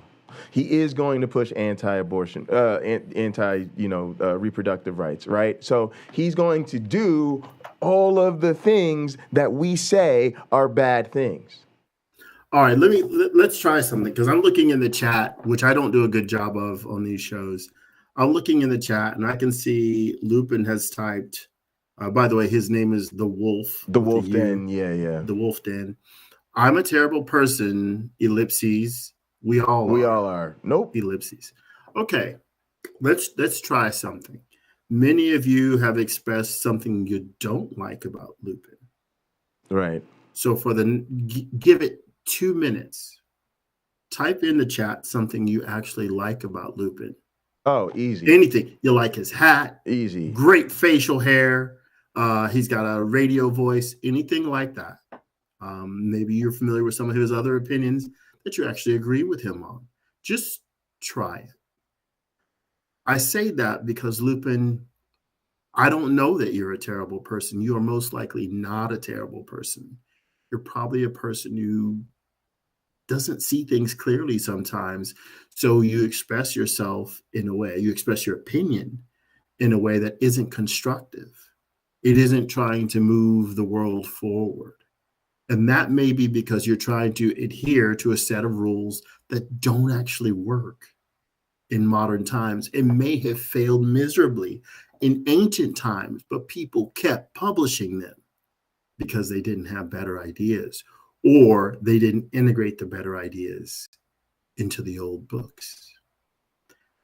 You'd be a victim of that. And if you perpetuate it, you're a priest for it. Now we can see in places where you're an apologist for it. So when it comes to the LGBTQ issue, I would encourage you to be supportive of someone who wants to be in love with someone else. Right. And not be critical. If you have an opinion, and you have an opinion about how to make things more open, the world more open for them, the world needs to hear it. Yeah. If you're just going to add to the hate, the world doesn't need to hear that. There's enough hate. Yeah, and what's interesting is you asked for people to put something in the chat that they good that they had to say about Lupin, and for me, it's not easy to just spend 2 minutes rambling off a bunch of things I find desirable or admirable about Lupin. Well, list right? whatever you can. No, I did. I put them in the chat. So I put, Okay, but that's my point. It was easy for me to just rattle them off for the entire 2 minutes straight. But I think even Lupin would agree that if I were to ask him, are there good and bad people? He'd say, yep. Specifically, are there bad people? Yep. What does somebody have to do to be a bad person? He would just say that they've got to do something he considers really bad or really dangerous. And let's take an example of like Joe Biden, who I don't think Lupin would say is a good person. Okay. Or Anthony Fauci, like one of these characters that are, really bad, the bad guys in his stories. I'm sure he could sit here and admit that they send their mothers Christmas cards and they were good students and they got good grades in school and they volunteer at the local community. But he doesn't care about any of that. Right? He doesn't care about any of that. At the end of the day, he sees them as opponents because they stand for a policy he doesn't like, or they're in a position of power and he doesn't agree with the way they use that position of power, right? And so that's enough for in his mind to check them off as enemy, bad person list, right? Doesn't matter how much Joe Biden kisses his mother.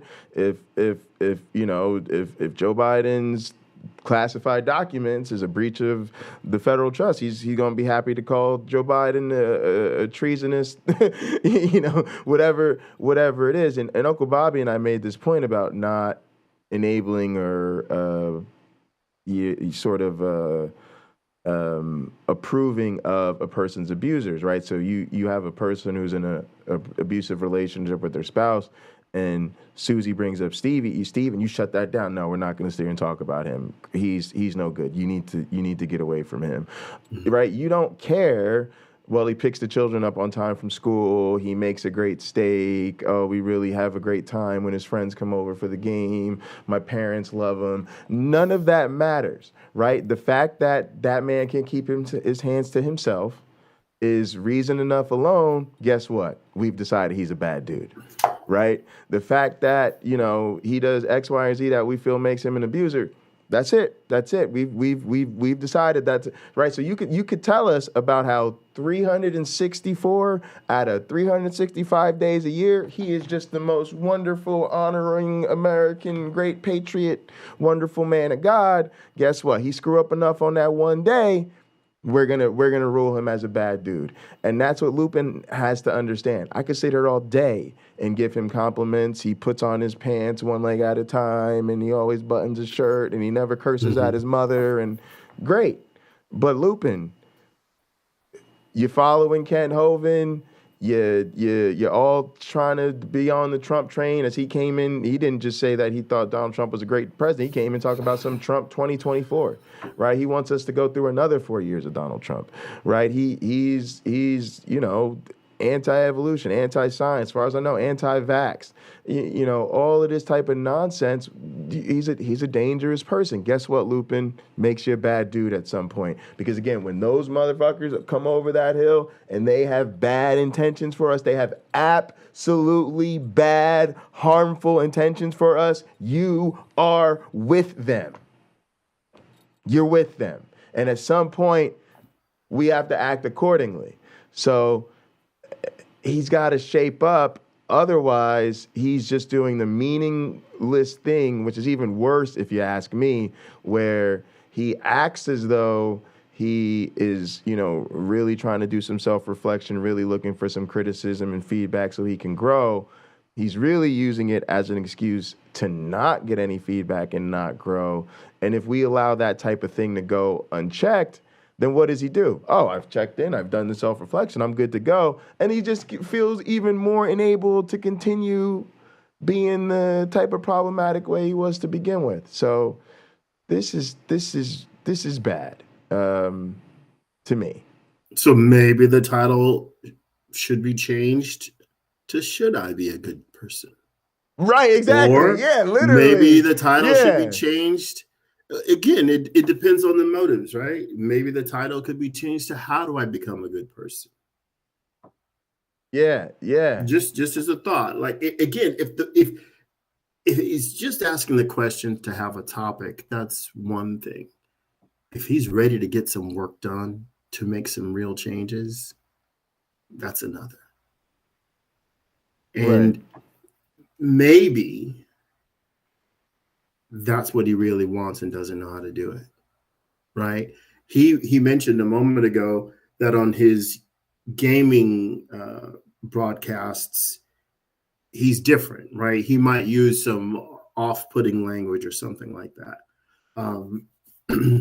But is he not a Christian when he goes to do that? Does he just shut that part of his heart or brain off?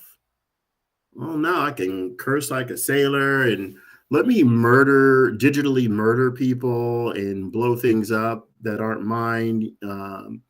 Let me say the worst possible things and just be a badass. Let me not value human life because it's make-believe. Or is he a save the princess kind of guy and he's got to stomp some monsters to do it? I don't know.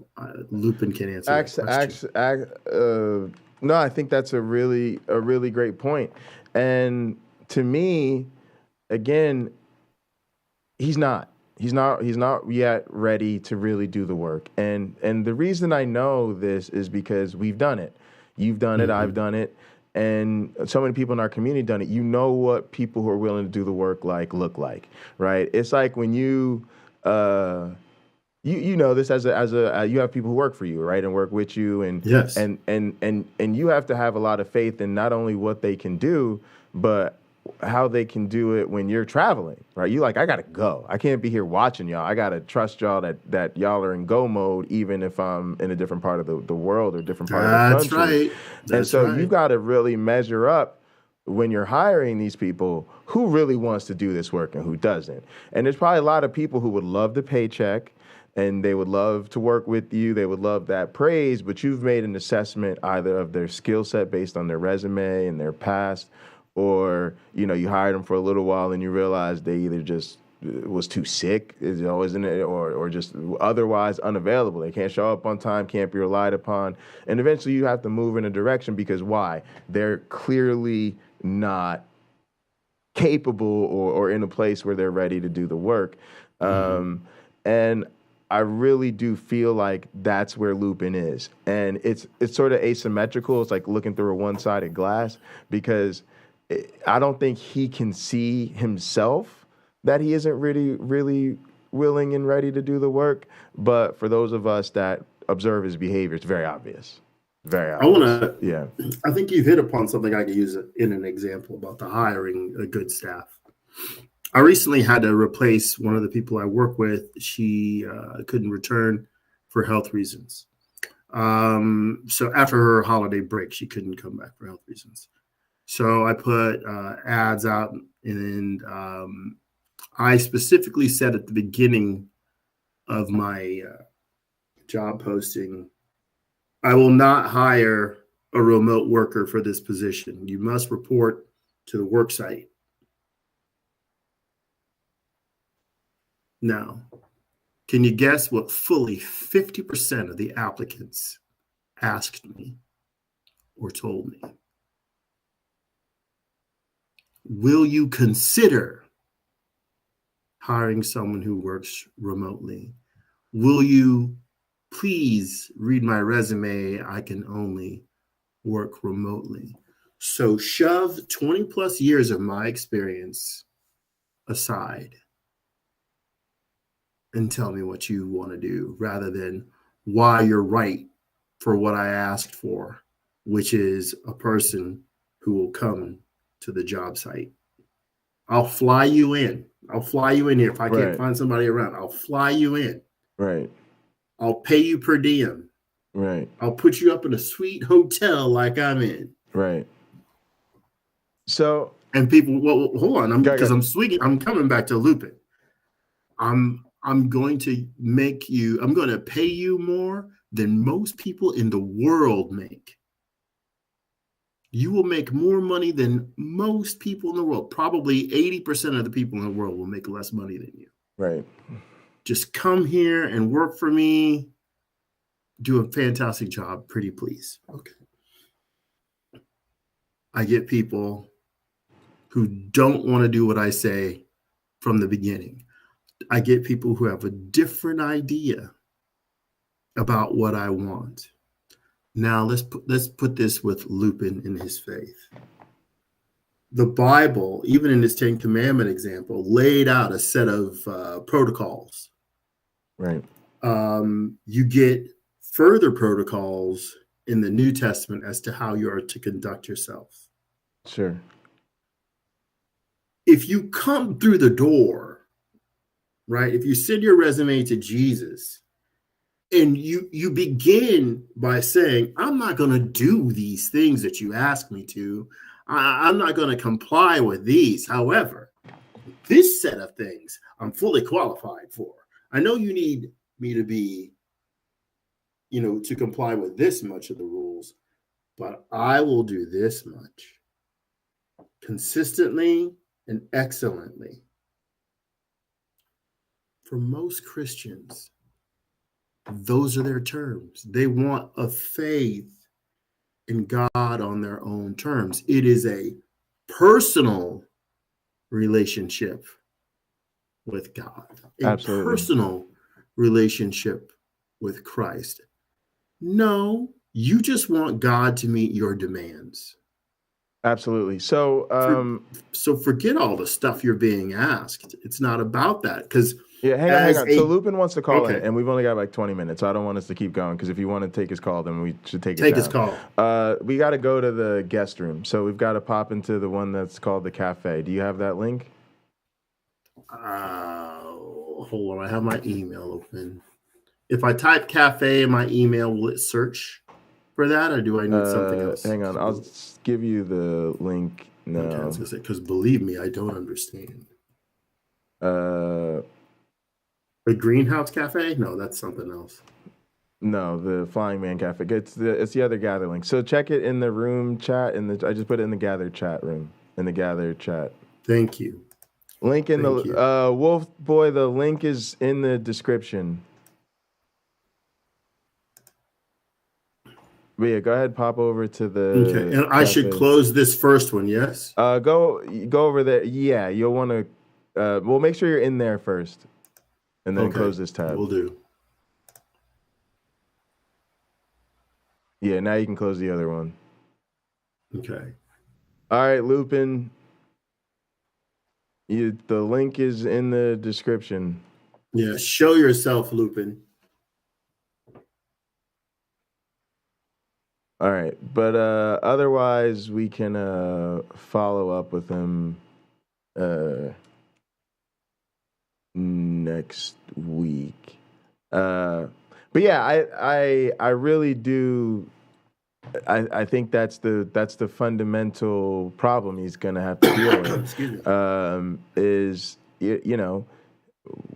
we're not gonna agree on the standards from the beginning. So the thing that's interesting is that I will give him credit, because I think he has his genuine biblical account to stand on. He has his scriptures to point to. But for us, that's just evidence that the that the book is not to be trusted. It's 100%, and I wish I could. I want to maybe do an episode on this either here or on my channel at some point about the fact that I genuinely believe that even those couple of passages about homosexuals is enough reason alone to leave the Bible alone. If people committed the amount of violence and discrimination against LGBT fam based on any other book in the world, that book would be banned from everything.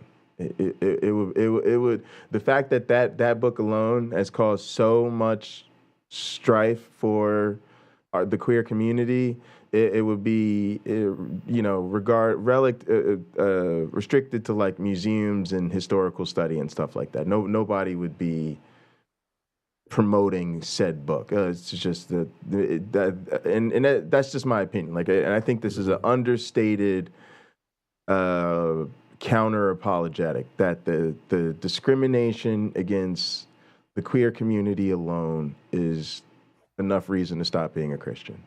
Hey, Pocket Locker, I'm sorry to interrupt. Can you explain to people what to do? Like, yeah, Lupin just needs to double click on the stage. Well, we don't want, most of the people are fine. They're staying in the audience, but Lupin needs to go on the stage. He's fine. Okay. All right, he's used this before. Hey, Lupin, we can hear you. We've got about 10 minutes.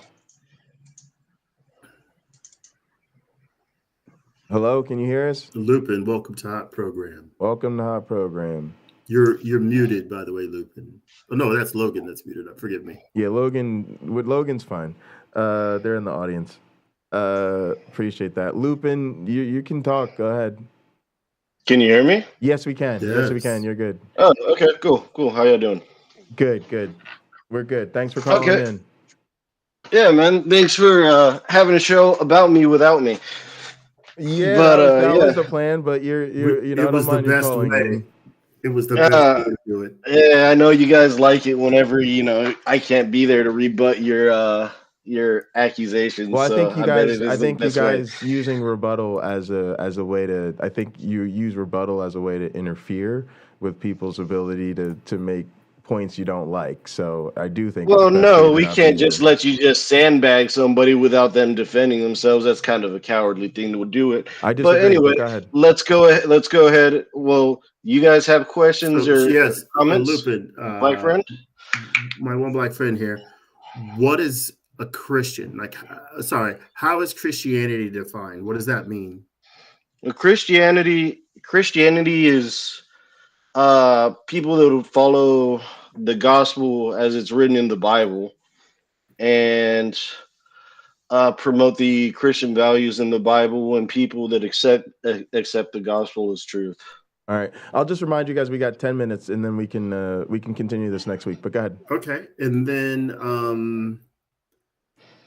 I read the Bible. I've read it cover to cover multiple times, in some parts like Matthew over 100 times, Revelation probably around 200 times, John maybe 80 times. So in Mark 16:18, this is a book I've only read like 7 times. 16:18 says, "They shall take up serpents, and if they drink any deadly thing, it shall not hurt them. They shall lay hands on the sick, and they shall recover." Have you tried those things? Have I tried what? The things in Mark 16:18, because see, it says in verse 15, and he said to them, "Go ye into all the world and preach the gospel to every creature. He that believeth and is baptized shall be saved, but he that believeth not shall be damned. And these signs shall follow them that believe. In my name they shall cast out devils, they shall speak with new tongues, they shall take up serpents, and if they drink any deadly thing, it shall not hurt them. They shall lay hands on the sick, and they shall recover." So are you capable of any of the things it says here?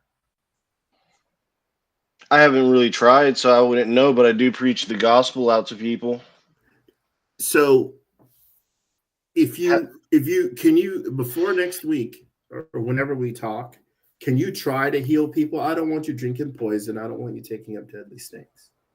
Well, I mean, I have been pronounced dead and have been come back to life through a drug overdose. But that's just you. Oh, okay. So you want me to, get the power of God and go have God through me and heal some people? I don't know if I can do that. It's supposed to work that way. I don't know if I have. Any material I don't. I think you would have to have a very strong connection to God, and I think a lot of people have that kind of misconstrued, and some people like I heard you guys talking about faith healer preachers and how fake they are, and yeah, they are, but. Lupin, it's very specific. It says, in these signs, in verse 17, and these signs shall follow them that believe. In my name, they shall cast out devils, and so on and so on and so on. So simply in the name of Jesus, this is supposed to be possible if you follow him. I've seen preachers cast out devils and demons in the name of Jesus, yes, but I haven't personally done it. But no. Why haven't you tried this? Did you not know about it? No, I know that people have that power. Some people do, some people don't. But I may not have that constitution to do that. Did you? So wait, then you don't believe in Jesus? No, I absolutely believe in Jesus. But this says that's all you need. That and baptism. Forgive me. So you'll need baptism and just the belief. Have you not been baptized? I was baptized as a child. As a child. So as a child, were you able to fully reason that the things you were understanding about the Bible were completely true? Were you able to weigh the evidence, or did you just simply say, I'll go along with this? Believe it or not, no. I had a pretty good concept of what I was doing. Yeah. You did. My one black friend. Yeah. Can we now I know there's limited time, Pocket Locker. So now how do you feel about the human rights, the civil rights of homosexual people, lesbian, gays, so on and so on? What's the question? How do you feel about that? How do I feel about their rights? Yes, I think they have the right like any other human, but I don't agree with homosexuality. But I think they have all the rights that other humans have. But so I personally wouldn't partake in. You yourself are not gay? No, I'm not gay. Okay. So you have the right not to be gay, and you think they have the right to be gay? Yeah, they could be gay, but I don't agree with it. Can you live in a way where you don't agree with their lifestyle as far as their sexuality, but you can love that person because the Bible calls I live that life every day. You live that life every day. So yeah. I told Lena I love her. You don't. I love whatever she be. But how do you know what's in my heart? I love every person. Because you don't accept that. You don't accept. You said you feel icky. You said it's gross. Yeah, I do. I think homosexuality is gross. Okay, I think it is immoral. There you go. But that doesn't mean I can't love somebody. If I have. What Lupin is immoral about loving someone? No, it's the act of the same gender. Is it the sex part? Is it the sex part that bothers you, but not the rest? Well, it's just immoral. It's just immoral in my eyes, and in nature, it's immoral. What is another immoral thing to do? I'm trying to understand what you mean by immorality. Immoral. I mean, it's very clear in the Bible that a man that lays with another man is an abomination, and that's an abomination to God. So if it's an abomination to God, then what do you think that says about human? Do you work on Saturdays? Hang on. Do you work on Saturdays? He called in because he wanted to say something. So we've only got like 5 minutes left. Let's let him say. You know what I'm saying? Like I don't want him to, because he's gonna say we never let him speak. So I want to let him say what he wanted to call in. No, I called in to answer questions. Have a conversation. It sounded like you said there you had something particular you wanted to say. I just want to make sure you have the chance to do that. Fair enough. Please say what's on your mind. Well, what I will say is I appreciate you guys doing this because there's going to be a lot to dissect. So now I got to go on my channel and go ahead and refute everything that you guys say, because you guys take a lot of things out of context for what I say. Either that or you just don't understand. So it could be either one or the other. I tend to think you guys have selective hearing, and you want to make a boogeyman out of me whenever you know that I'm not that boogeyman. You know that I don't want to hurt you guys. You know that I can disagree with your lifestyle and still love you. I can do that. Lupin, I'm do you want me to capable. be honest with you? Go ahead. I Of think you course. do. I think you're not understanding where I'm coming from, because I think you do things that are harmful to people. And let's be Like very what? clear. I think you want to. You do this because you know it's harmful to people. Your attitude against LGBT people, you know, that's a perfect example. That's the soup du jour. But see, look, you completely ignored the fact that I said that I would tell the same thing to a heterosexual person if they're living a sexually immoral life, that I would tell the same exact thing to a heterosexual person to a homosexual person. Lupin, do you So know? you're not Do you know what that means to me? you're not even taking that into No, consideration, Jay. what you're doing is you're misrepresenting the issue. No, I'm Off, not. yes, you are, because first off, let's just be clear. I don't care what you say, because to you Well, talk is cheap. then You say you've already said that you love Lena and you love queer people. Here's what I you're love the people. misrepresenting. I don't love their Okay, lifestyle. that to me is I fundamentally reject that claim. I do Well, not that's think on you you. can love someone and feel that they're icky. I don't feel you can accept someone but reject their sexuality. That is like it's an immutable characteristic. It's like saying I love you, Jay. I just don't accept your blackness. I can't change being black any more than a person can change being trans or change being LGBT. So I get what you're saying, but I'm being very clear about it. I don't believe you. Here's the other thing. So you think you're born gay? You think people are born gay? People are. 100,000%. Okay. And So beyond what's that, what's bi-curious? that is a situation where somebody's sexuality is nuanced, and over time they come to understand themselves to be attracted. So they're trying to more figure than it out. one- They're trying to figure it out. No, we're all trying to figure it out. But Well, again, might a we're person- misrepresenting the issue. So Let's. a person who is going through I'm Bible not. You know, studies- I'm making a point. You know, I'm making a No, point. you're being You're not. disgusting. wait, You're This not is- born this is gay. gross. You're not This is born proof gay. that you're bad. Lupin, Proof you're that not you're born bad gay. person. You said that people were born with a knowledge of God, right? I think that people are born, with the knowledge that there is a higher power. They may Okay. not understand it as the Trinity, but they understand that there's a higher power. Yes. Okay, so do babies, when they begin talking, start to try to have a conversation about this God? Do they? Because I've not seen it. I think when we a would see baby this happening all over the world, right? I think when a baby looks at the sky and says, "Ooh, ooh, this is beautiful," or whatever a baby would say, that baby, they may not understand it. They may not be capable to understand it fully, but I think they can understand that there is beauty to the world, and that there's something. There's a soul. There's a soul inside of people, and they can tell that. They can tell that there's something bigger than humans. Yes. I think a person could look at an elephant and know that there are things bigger than humans. You're misconstruing it. No.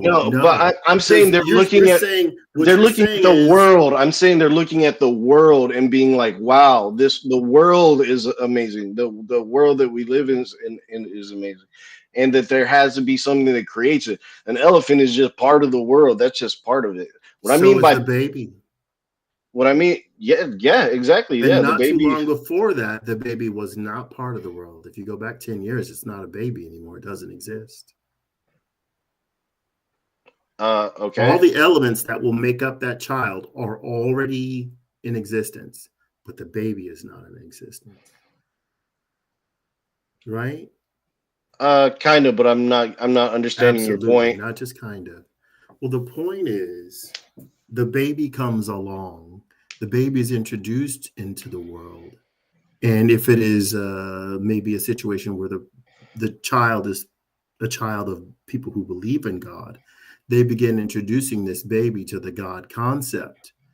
But God doesn't feed, God of heaven does not feed that child. The parents do, the grandparents do, the brothers and sisters do. They nurture that child. The God of heaven does absolutely nothing for that child. I think if you went Right? to, I think if But you you went to believe a it tribe, does. I think if you went to a tribe that's in a remote jungle and that's never heard the gospel before, that's Mhm. never heard the concept of Jesus and the Bible and everything like that, and you had a translator and you asked them, how did you get here? They would probably look up to like the sky or the fish or the heavens or something like that, and they would say, I've gotten here through forces that are unknown, but they know that it's a force. But there has been a tribe that didn't have a concept of a God at all. I think it's the I Paraha. They didn't have a concept of God. I don't. You'd have to bring that evidence to me. It may not be the God Of of the course. Bible, but it may not be No, the God no of the God Bible, concept but at all. no No God God. concept. I don't No. I don't I don't know about that tribe. You'd have to show me the evidence and So So if when I show are me the you going to could, show backing. us the if evidence for your biblical if I claims? if I could show you that It's in the evidence, Bible. if I could show you that evidence, it proves your Bible wrong. Can you No, handle that? not necessarily. It Why doesn't wouldn't it? necessarily. Why wouldn't it? Because I mean that's just one tribe, But and all you need is one tribe. no, If I said all crows are black and you show me an albino crow that's white, that crow is not black. My statement that all crows are black is wrong. Now you can follow that up with something nice like, oh, well, the exception proves the rule. well, yeah, that is an exception to the rule. Okay. But it makes the rule false. Uh, If all crows are black, that statement would be false. I don't know. I think that's kind of comparing apples to oranges whenever you're coming to a It, faith because there's so many different faiths and everything like that. But yeah, just because you don't know the concept of God doesn't necessarily mean that that's not that it's not true. All So right. Well, then I don't know why you went down that rabbit hole to begin with, but we've when got to go wrap this up. And Lupin, I'll be happy to invite you back next week, and you can have the entire time to have conversation about these issues. I'm sure it'll be perfect follow up. Since you're going to be making videos about this on your channel, so we can. oh yeah, follow I'm gonna this go. How long has this video been? I'm gonna go and dissect it. I'm not sure. We started probably around 2.5 3:30, hours, 2.5 roughly. hours or so. Yeah. Oh man, So, dude, you guys are killing me. Can you guys make shorter videos, please? we Jeez. always do the same format show. Thanks, Lupin. We'll see you next week. My one black friend, thanks so much. This was fun. You're welcome. And hey, I'm uh, going to put something in the comments here. I don't know how to do it really. Put the link about that tribe. put it in the YouTube I'll be more than happy to comments. read it. All right, gang, we're out of here. As always, be good to yourselves. And each other. All right, in the name of the Darwin, the Dawkins, and the Christopher Hitchens. Science bless you all. Poof. God bless.